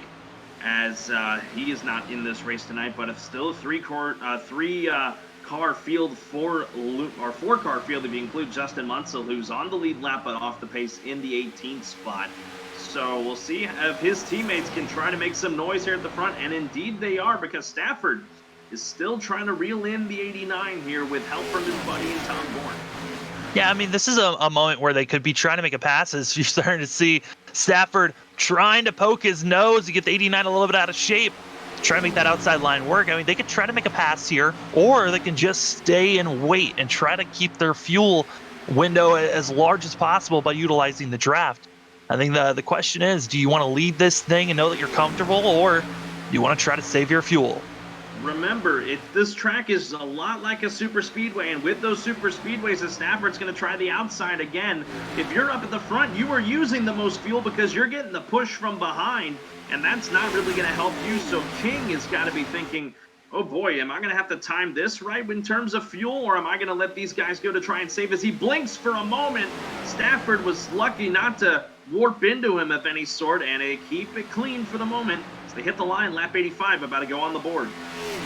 Yeah, an update on the drivers that started up front for this restart. That's going to be Philip Scott as well as Evan Coleman. Both of them have dropped outside of the top 15. Evan Coleman in 15th, and Philip Scott in 17th. Those two tires did not go the way that they were hoping it would compared to the 4 tires that everyone else is running. 15th and 17th, respectively, now with Landon Allers in between them in 16th. So they're going to need another pit stop to try and rebound. So everything has seemingly calmed down at the front. Shane Terrian and Caleb Smith, they have integrated themselves into this group, as has the 77 of Blaine Woodruff. Give a call to him in the Castrol GTX Ford. Keeping up with these guys, Justin Belmonte trying to get a sniff of the draft, as well as is Caden Tufts, who's had an up and down night as well. There's Travis Daly, who won both the stages at Kansas, running back in 12th right now, holding his own. And then Dylan Stipe, despite all the front end damage he has, still managing to hang on right now in the 13th position with Nathan Hall behind him in 14th. Battling towards the tail end of the top 5. Shane Terrian right ahead of them. Here comes Caleb Smith and Matt Dyer and Blaine Woodruff, a 3-horse race for the 7th spot. Yeah, remember Matt Dyer does have that front end damage that he got sustained after contact with Tom Bourne, and then also on the transition from pavement to grass that launched his car about 3-4 feet off the ground, and coming back down to the surface, that damage ensued. So, I mean, Matt Dyer, he's running very well for a damaged car that he has, and now running at the tail end of the top 10. Now falls officially into the 10th position as Justin Belmonte gets around him. So it's a 10-horse race now up in this lead group led by Brandon King. Bronson Stafford, let's just talk about him for a minute. He's been, for the last 4 or 5 laps, really trying to use that little bit of a higher group to get around the 89 of King. It just has not worked for him. No, not yet. But the real question is, we haven't really seen Bronson Stafford up front with King on these later runs. These drivers have been running now for about 15 laps or so. And the question is, these drivers are going to be aiming to come into the pits here probably in the next about 5 to 8 laps. Is King going to be blinking and dropping to the inside, giving that opening to 61, possibly for the lead here. So with pit stops coming, I mean, just like at other super speedways, you're going to start to see drivers trying to linger into the inside lane and set up for these pit stops. Bronson Stafford has taken the lead away from Brandon King, and I believe King is just going to let him have it. We'll step aside for another break. Might be our final break of the night, as these guys are actually, well, we're not going to go away just yet. Brandon King, despite the blinking, trying to get around the 61, loose off of 2. 61 might hang on. As they're still side by side down the back stretch, and now the 89 going to be dropping back to Powell, battling for second place. And there's also a battle back for fourth place as King comes in really strong, getting pinched just slightly, having to back out, and is most likely going to be losing that second place position. I think Brandon King's tires have finally hit their limit.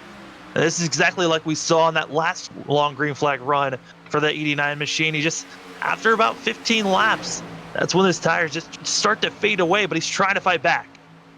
What he's got to try, so if it's fading and he's 17 laps into the stint, as you look at the battle between David Duran and Tom Bourne for the Ford spot as that settles out, 17 laps. So say he pits, the magic number for him to pit then would be lap 103, because if he has 4 fresh tires, then it would carry him all the way to the white flag lap if we were doing the math correctly. So that's just going to have to, it's going to be a matter of circumstance whether Brandon King is able to pick up a win tonight and time the tires and where he falls off at. So if it's falling off 17 laps into a run, that's going to be the magic number for him if he wants to try and rebound, trying to hold on right now in the 3rd position. As things have now settled out, we'll now take that break. Might be our final break of the night, as we'll carry you all the way to the end of this one here tonight in Michigan.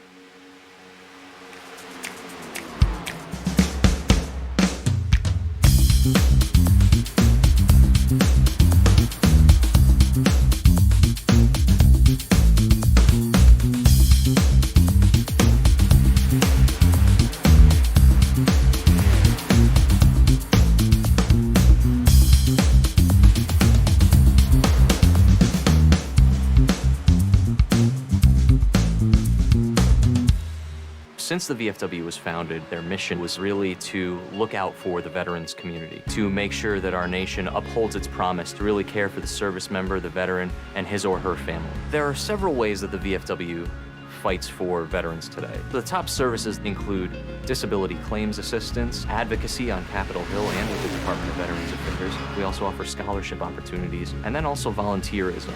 For me personally, when I came back from Iraq, my life experience was drastically different from those around me, and the Veterans of Foreign Wars really spoke to me. The reason I would encourage veterans who have served overseas today to join the VFW is because this is your organization. The VFW is for veterans. Every generation, a new generation of leaders steps up in the Veterans of Foreign Wars and fights for the veterans community. The Veterans of Foreign Wars. No one does more for veterans. For more information on the VFW, go to ahctv.com/sacrifice.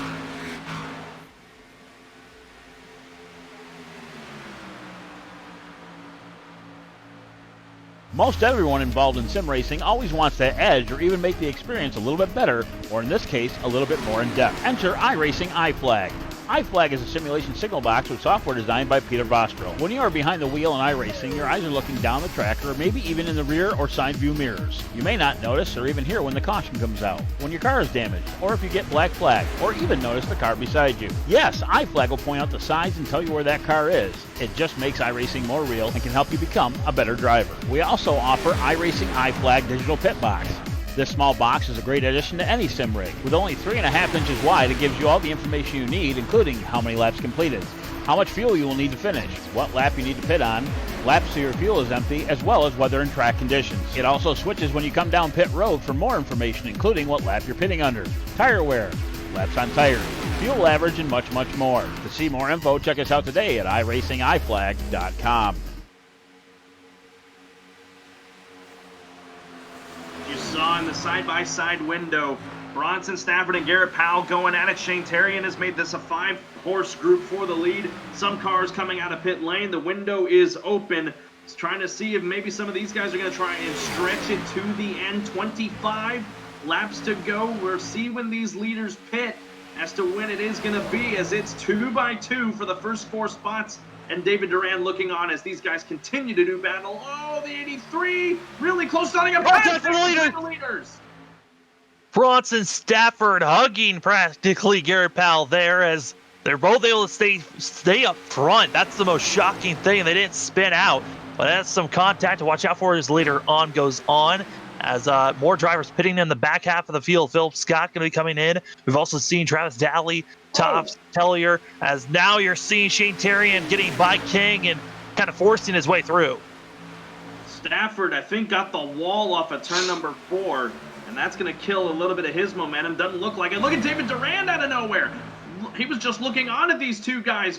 These guys going side by side, but he got loose through 2, and that's going to kill the momentum.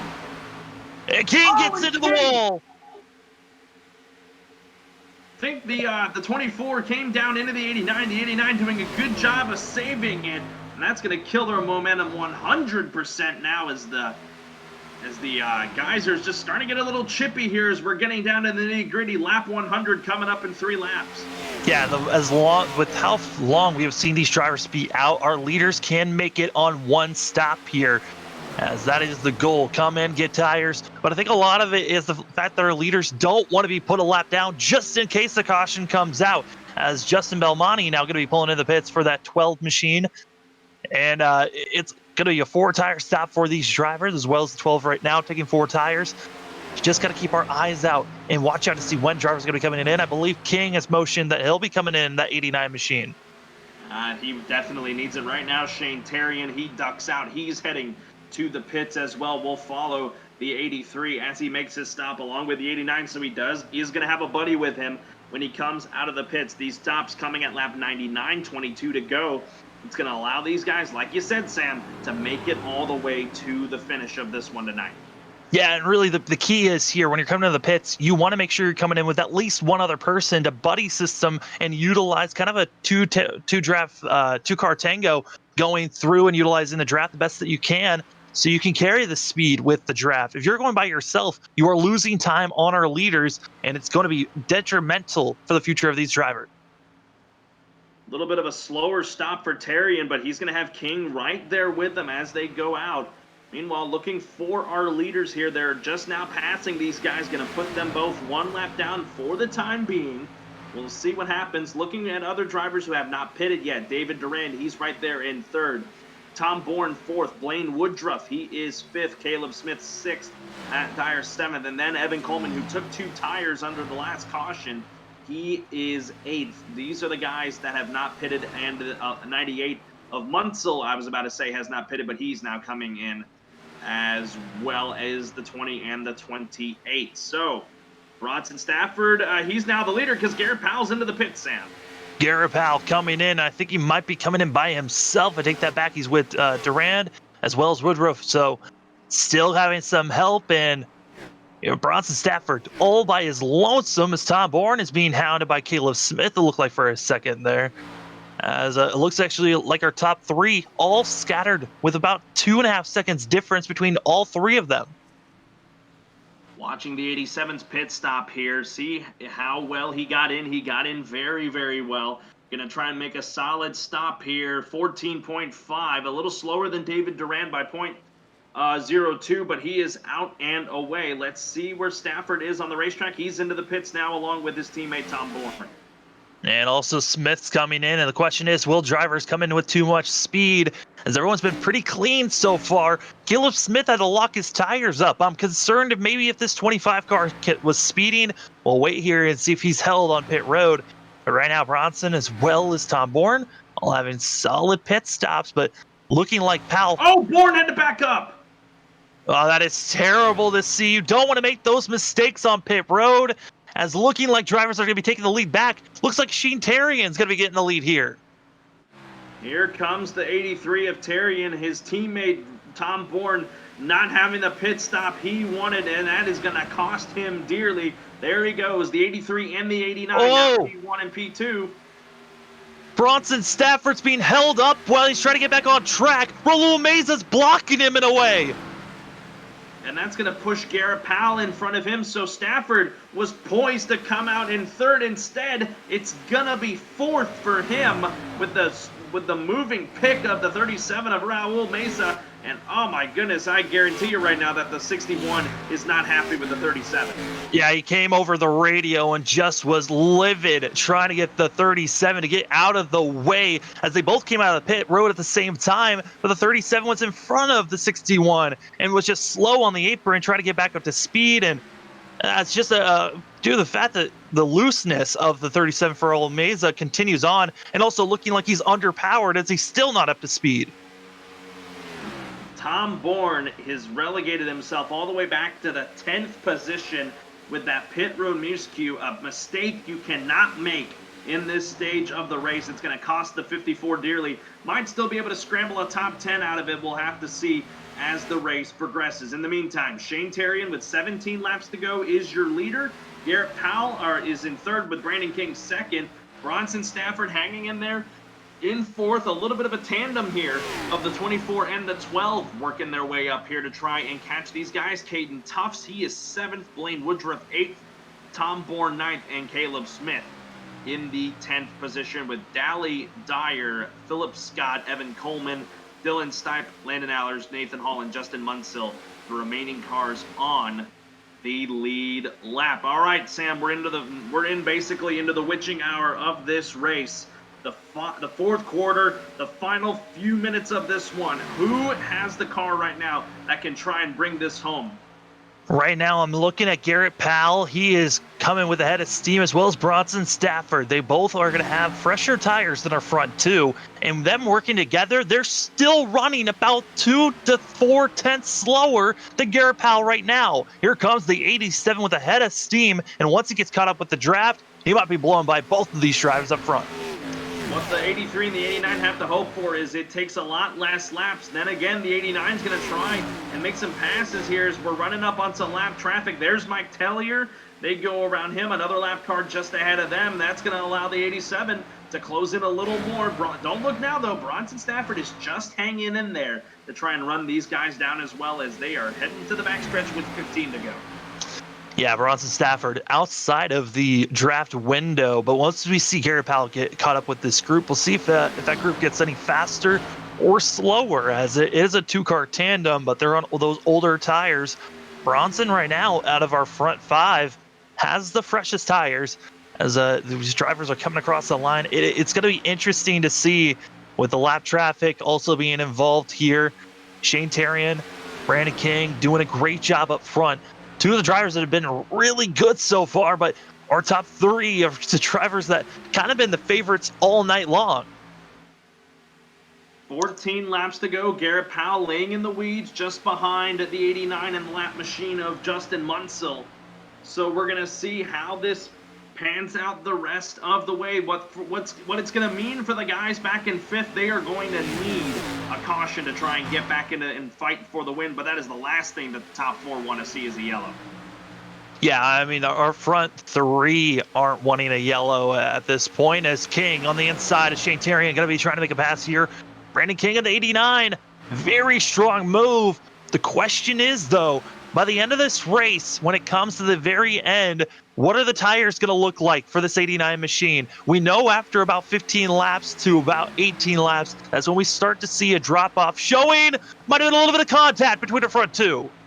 And Garrett Powell is right there as well. So a three-car battle for the race lead and potentially the win. 89 nearly came down into the 87 there on the front straightaway. Terrian throws a major league block on the front stretch of the 87, knowing how fast that Garrett Powell machine is, and that's going to allow King to try and keep fighting for second. That block also is going to be bringing in Bronson Stafford. It's going to be a four-horse race up front.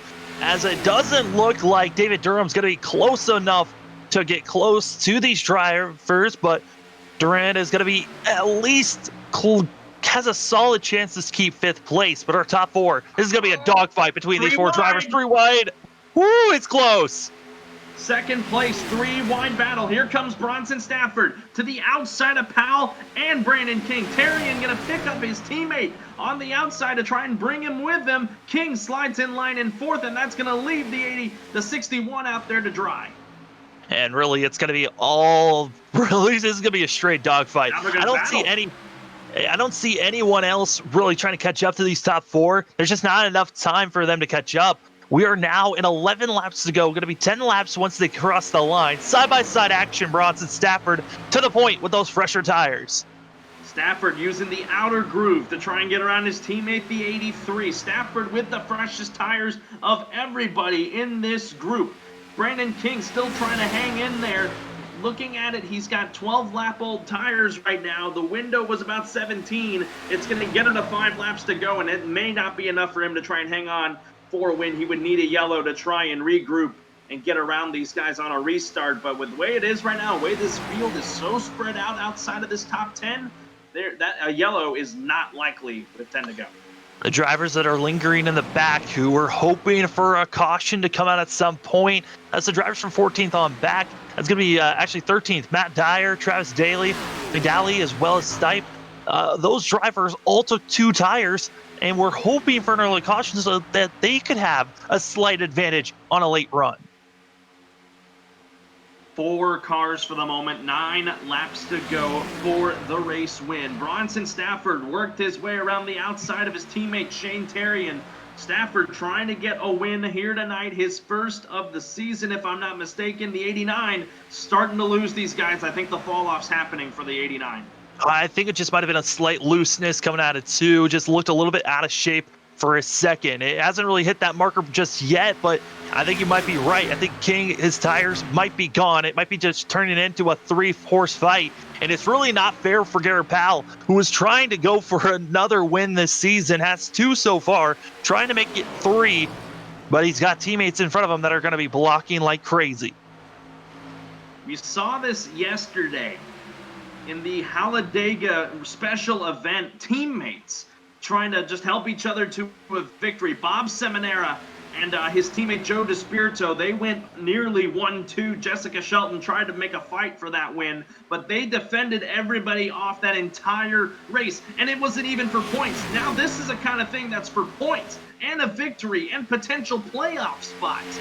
So will the teammate of Shane Terrian, who is locked into the playoffs, is he going to hold them off and help Bronson Stafford be in that picture as well?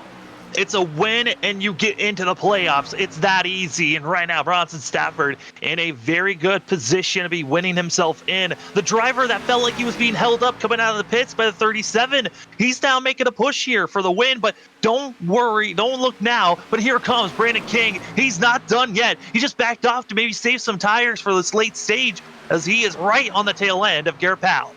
David Duran has not made any, he has not gone backwards, but hasn't gone forward. So he is out of the question unless a caution comes out. 6 laps to go. Bronson Stafford trying to hold them all off. His teammate Shane Terrian in second. Garrett Powell looking for something to open up. He knows he's got a quick race car, but he's trying so hard to break up the luminary train here of 1-2. If he does, it's going to mean trouble for Bronson Stafford as they are nose to tail down the backstretch. Winner of stage 1, Shane Terrian coming to the inside. He's going to be trying to make a pass here on Bronson Stafford. He doesn't just want a stage win. He wants to win it all. And then back in third place, you got Garrett Powell. He won stage 2. He also wants to win it all, as Bronson Stafford, who has not won a stage yet, but still trying to look for a victory. Near contact between the teammates. 5 to go now. Powell chooses the outside to try and push the 61 of Stafford as the battling continues between the teammates. The lap car of Bob Carroll lingering on, watching this go down, gets a great view out of it. The 83 continues to try and make passes down the back stretch. The question is, will Bob Carroll try to influence this in any way? Who will he help? As we got 3 different teams, the 2 teammates up front for Luminary. Then we've got DSM for Garrett Powell, and then Crownless King for Brandon King, who's looking for his first win this season, has 2 stage wins, but does not have a victory just yet. 4 laps to go now here. 4-horse race still. Brandon King trying to keep himself in the conversation here. The 83 backs into the 87 again, so this might be an opportunity for Garrett Powell to make a move. Brandon King might not allow him to make it, though, as they head down the back straightaway. What does Powell have? He needs to try and pick off the 83 to even have a shot at the 61. Here's what the tires look like right now. Bronson Stafford going to be on about 16 lap old tires compared to the rest of the field that has, for Shane Terrian, he has 18 laps, about to be 19. And then also for Garrett Powell, he's got 17 lap old tires. Brandon King, who just blinked out for a second, is now back. He's got 19 lap old tires, the same as Shane Terrian, and it's looking like he's still holding on. Made some slight adjustments that might help this 89 car in the long run. Still single file down the back straightaway. Brandon King trying to hang with these guys. The lap machine of Bob Carroll, will he be a factor? Here comes Shane Terrian back to the inside of his teammate, the 61 of Bronson Stafford. Powell tries to go to the outside to get around the 83. Might be the prime opportunity to do it as they head to the line. 2 laps to go, and now Stafford swings back to the inside to pick up his teammate and leave the 87 all by himself on the outside. It's all about helping one another and not anyone else's. Oh, almost like contact for second place. Powell and Terrian almost rubbing each other out there as Shane Terrian going to be stuck on the high side. Here comes Raul Meza on the inside. Gets almost in the way again as he tries to duck out of the way. Bronson Stafford trying to pull away from these guys. Here comes Garrett Powell to the inside of the 83. He's been really good through 3 and 4. This might be the opportunity to break up the Luminary train. He gets around the 83. Here we go. White flag in the air. 1 lap to go here tonight in Michigan. Does Garrett Powell have enough time to run down the 61, or will the 83 try to hold them off? And the question is Garrett Powell going to be challenged again? Almost contact again between Terrian and Powell. And here comes King on the inside. Oh, net code! That's a little bit of net code there between King and Terrian as they continue on. Powell on the rear end of the 61 to Bronson Stafford as they're entering turn number 3.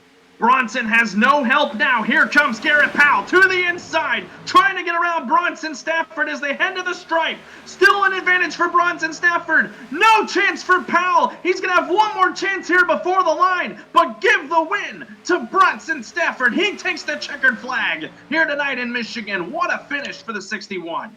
And punching his ticket into the playoffs is for Bronson Stafford, but Garrett Powell, he certainly did try. Shane Terrian and Brandon King, they made us look like some contact, but that was actually some net code where they actually never truly touched one another. There was just a invisible bubble that hit that 83 out of the way, but still clean, hard racing between all 4 drivers there for the final about 13 laps or so. That was incredible to watch. What an effort by Garrett Powell, our stage 2 winner, to try and get it done, but Bronson Stafford denies him today, and he gets his first win of the year in just his third, and I believe just his second race here in the Clutch Drop Cup Series, and he picks up the victory here tonight at Michigan. Here is his teammate, Tom Bourne. Bourne rebounded for a 7th place finish after a pit road miscue. A good effort from him, but it's all about the 61 tonight as he becomes the second different winner for Luminary Racing on this season. What a drive for the Stafford machine. Yeah, getting to burn it down, but man, that was a showing of what strategy was really going to work. There were some drivers that had some good pit stops, looking like they could make a charge forward, but deciding with the different strategy. Most drivers went for a 4-tire stop. Travis Daly as well as Matt Dyer, they went for a 2-tire stop. That really didn't help them at all. If anything, made them lose time, finishing back in 13th and 14th. But the rest of this top 10, I mean, it's a lot of drivers that were trying their best to move forward and just trying to rebound from any miscues. But man, the draft was so important, as well as tires, that gave Bronson Stafford the win. You'll now take a look as Bronson Stafford continues to celebrate. Here are your finishing results from the night. Bronson Stafford, the victory. Garrett Powell, 9/100ths of a second short of a victory tonight. Brandon King gets 3rd as Stafford pulls it into victory lane. We'll talk to those 3 in just a moment. Shane Terrian, after being 2nd and 3rd and even got a sniff at the lead at some points tonight, he's going to end up 4th. How about some runs for the 5th on back? David Duran gets 5th, Justin Belmonte 6th, Tom Bourne, as I mentioned, gets the rebound in 7th. Caleb Smith, our pole sitter, ends up 8th tonight. Blaine Woodruff gets a nice run in 9th place. And then Evan Coleman, playing some strategy throughout this race, he's able to roll out a top 10 finish as we'll look through the rest of the results. 17 cars on the lead lap at the end of this one. Justin Munsell, Mike Tellier, and Bob Carroll finish off the lead lap in 18, 19, 20th, and then the rest of the cars that were involved in earlier incidents earlier on in this one. As we welcome you now to the post-race wind down here on the Flatout Racing Network. We're going to now first talk to our third place finisher, Brandon King. Hey, Brandon, this is Carlos and Sam in the FRN booth. You got a copy? Yes, sir. Woo, boy. It was a 4-horse race for the final 15 laps. You had the pleasure of being a part of it. First off, I just wanted to get it out of the way. What happened there with you and Shane there in the final lap? It was totally my fault. I was waiting to make a move as best I could. I had a run, so I took it, but the nose just pushed on me a little bit, so didn't mean to get into him there, so definitely sorry about that, but just hard racing. Really, really hard to pass. Yeah, I mean, Brandon, that was an amazing run on your part. We were seeing throughout the race, it seemed like your car would seem to drop off around lap 15 on your tires. Was there any adjustments that you were able to make on pit road to try to help to make sure that you weren't dropping off as much later on? Yeah, a little bit. I did some tire pressure adjustments, and it seemed to help a little bit, but everything I threw at it just still seemed to do the same thing on the long run. It just start pushing the nose, and once it started doing that, it was almost impossible to get back around guys if they made it through. We were really documenting it throughout the stage 2 and pretty much throughout the race. We noticed that your car really just started to fall off around 17, 18 laps into a run, or sometimes even 15 laps into a run. You were able to stretch it out tonight, and it worked into your favor, a third place finish. How was the car handling in the final 10 laps? It was good, but like I said, it still started doing the same thing again. Started pushing the nose, and I added some tape to the car on that final run, so I was struggling with temps. I don't know if you guys saw me dipping down to the bottom a lot or not, but I was having to really manage the temperature so I didn't blow the motor up. Sam, any final thoughts for Brandon? No, I just want to say congratulations on a top 3 run. And before we let you go, the floor is yours for any shout outs. Yeah, I appreciate it. And just going to give a shout out to all my teammates with Need Speed Motorsports and our sponsors, Track Racer, Rep Sports, Raise Energy, Shady Rays, Butt Kicker, and NSM Wraps, and our newest sponsor, Venom PC. Couldn't do any of this without them. Alrighty, that it was your third place finisher, Brandon King. What a run for him tonight. Up front for most of the night, and he's able to roll out a top 3. Best of luck to you as we head to make some right turns at Road America. Appreciate it, guys. Looking forward to it. All right, we're now bringing our second place finisher of the night in.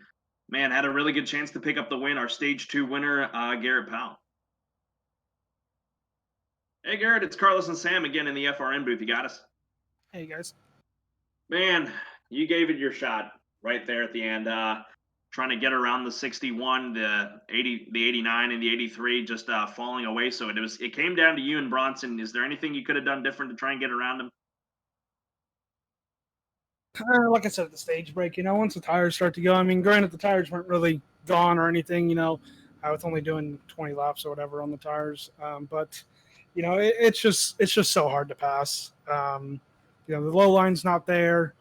If it is, 1 and 2, you're getting loose. 3 and 4, you're just not getting the speed you need. So I'm tried to do something there on the last lap, but unfortunately for us, Bronson had a real good entrance in the 3 and 4, and definitely had some tires left. So couldn't really do anything there. But maybe if we went on for another 10 laps, maybe could have saved tires a little bit better and had better tires at the end. But it's Michigan. It's just real hard to pass, honestly.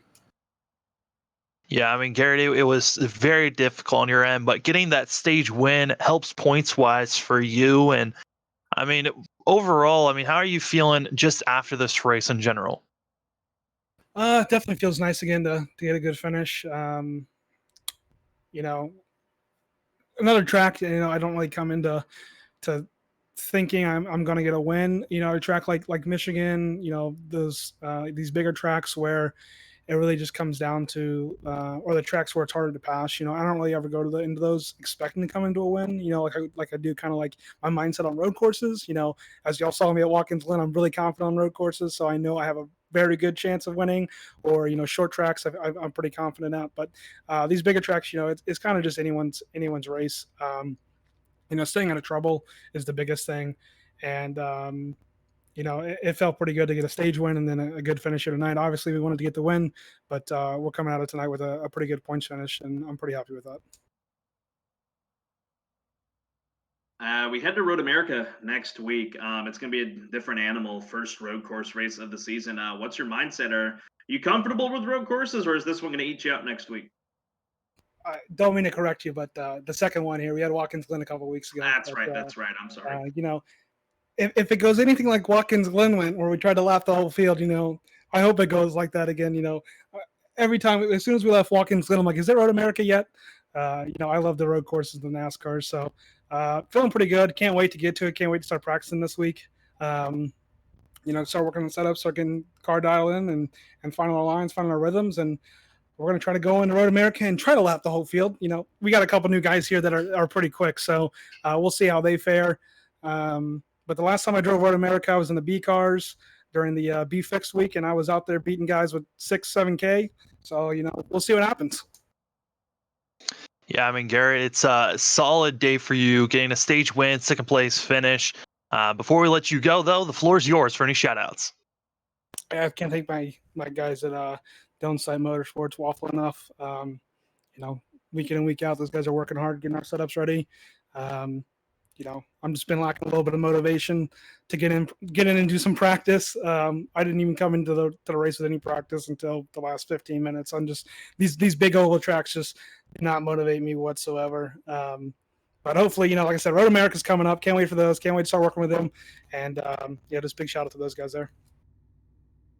All righty, that was your second place finisher, Garrett Powell, stage 2 winner tonight as well. So this is going to be a really good points night, as he mentioned, for himself. Look to try and get done at the second road course of the season. Thank you for correcting me on that at Road America next week. Best of luck to you, man. We'll see you then. Thanks, guys. Y'all have a good night. All right, let's talk to the man of the hour, your race winner, Bronson Stafford. Hey, Bronson, this is Carlos and Sam in the FRM booth. You got a copy? Yeah, I got you. Man, I am more than certain that your stomach and whatever else in there is in your throat right now. What a win for you tonight here at Michigan. It was you took the lead away from you took the lead and you ran away with it. Shane really got to you there for a little bit, but other than that, you were able to hold your own up there, especially on that last lap with Powell breathing down your neck. Give me your thoughts, man. Just unpack that race for us. First off, that race it was a lot of fun. I made a mistake in stage 1 and stayed out when everyone else pit, and pretty much from there just decided to not take any tires until the end of stage 2. So it worked out. I had an extra set, so if a caution came out late, I think we would have been still in perfect spot to win that race, is what I was kind of setting up for. But didn't really have to do it. Was able to get some perfect adjustments on the last stop, and I mean, literally drove around the top from 4th to the lead in one straightaway. So it was just a really fun race, honestly. Though these guys race so good and so clean all the time. Most of the time. Some guys are obviously there's always some people in there that block a little too early, but it was a lot of fun with the top 4 there at the end. Yeah, I mean, Bronson, we saw on that first stage for the first half of that, you as well as your teammates kind of dominating the first half. Once you guys all got scrambled, how was it mentally trying to get through this field? Because it seemed like it was so difficult just to make any type of passes. Yeah, it was really, really hard to pass. Really, the first couple laps when you're a more full throttle is kind of when you can do it all with the draft and just kind of being able to kind of run any line you want. But yeah, I got stuck in the traffic a bit, and obviously with not taking tires, it was just kind of sit where you were. Shane got through the field, I think, 2 times with a fresh set when people didn't take tires, so it wasn't too bad for him. But I mean, you saw Tom struggle too after his early contact with Dyer, and you could just see the car was hurt a little bit, but passing was pretty tough. I think honestly we had probably some of the best cars for traffic though, because just before the end of the second stage, I was on 65 lap old tires and I was catching people back down and was able to, pretty much almost steal a stage point. So once it kind of evened out, it was a little bit easier to pass, but still really tough. Well, with this win, it's the second win for Luminary Racing, and it also punches your ticket to the playoffs. How does it feel? Yeah, that's the biggest thing. The whole new team thing going on, and this is really like the first big league thing for it. And Shane came out and won in the debut race at Dover. I didn't have the greatest race last week. No one on the team really much did. Tom was really the shining star there. And then this week, the three of us were all running up front for the most of the race, and we were able to get another one. And that's two out of 4 cars in the playoff now. So we gotta try and get Tom a win, and when Robert Kenny comes back, try and get him one as well. Yeah, I mean, Bronson, we were talking with Garrett Powell right before you came in, and he won back at Watkins Glen in a dominating fashion. How are you feeling after not being there for that road course? How are you feeling about Road America next week? I don't even own the track, so I'm gonna be having to buy it this week if that says how prepared I'll be. Uh, I like the track typically, but it's definitely gonna be different. I think these guys have a little bit more experience with open setup road courses. Well, this will probably be really my first swing at trying to get a setup made, and I'm hoping we have a great team, and I think we'll be able to get something competitive at the very least. Alrighty, Bronson. Before we let you go and maybe celebrate your win, however way you do it, the floor is yours for some shout outs. Yeah, for sure. Every week, gotta shout out who makes it all possible with G Fuel, Evil Controllers, you guys at FRN, Across the Stripe, Zolo's Italian Restaurant, Cineplex, and just everyone that we've gone to and done a good job with building some really quick cars, and everyone back at Luminaire with Shane and Tom, and it's always good to have people to bounce off with setup help, and I think we nailed it again this week. So look forward to next week, and hopefully we can do it again. Alrighty, folks, that was your race winner, Bronson Stafford. He's into the playoffs, hoping for hopefully a good run at Road America. He doesn't have the track yet, folks, but we'll see him there next week. Good run tonight, bud. We'll see you then. Thanks, Carlos. Alrighty, Sam. That's it. Really, what an incredible race. Final thoughts. I mean, it was close, hard racing, and we saw there tires were important to make the passes be made, as Bronson was the driver up front with the freshest of tires and was able to hold off the rest of the hungry 3 drivers around him. But, pit stops was something very important. I think Tom Bourne was someone that could have been up there with Bronson if he didn't make his mistake on pit road. And then also looking at other drivers, I mean, Brandon King was so close to making a move and just making that contact with Shane Terrian. I think that's what really bogged him down from ever having a chance. And that's going to wrap things up for us here tonight from the Michigan International Speedway. Coming up for FRN, Sam, I believe we have another Slipstream Formula One Championship race tomorrow. Yeah, and that's where we're also going to be seeing Bronson Stafford and others. Bronson's been dominating that Slipstream series. He's actually won every single race so far. Going to be trying to continue that as well. And also on Tuesday night, we've got the Grand National G Fuel ARCA Series having their first race at Nashville. That's going to be a series to keep your eye on. They once were racing the 87 cars. Now they're going to the ARCA Series. It's going to be a blast to see how that series blooms as the season goes on. And of course, throughout the week here on Flatout Racing Network, you got great events out of Rolling Thunder Gaming, FTF, when they're on with us. And then we'll be back next week. We're at Road America, same time, same great channel, 8 o'clock Central, 9 o'clock Eastern, right here for the Clutch Drop Cup Series here on the Flatout Racing Network. Sam, always great to have you in the booth. It's always a pleasure to be up in the booth, Carlos. For Sam Dyer, I'm Carlos Zimmerman. We will see you next week in Road America. Once again, Bronson Stafford, your winner here tonight in Michigan. Good night. We'll see you next week. Have a good one. Remember, folks, go out there and vote on Tuesday. Have a good night.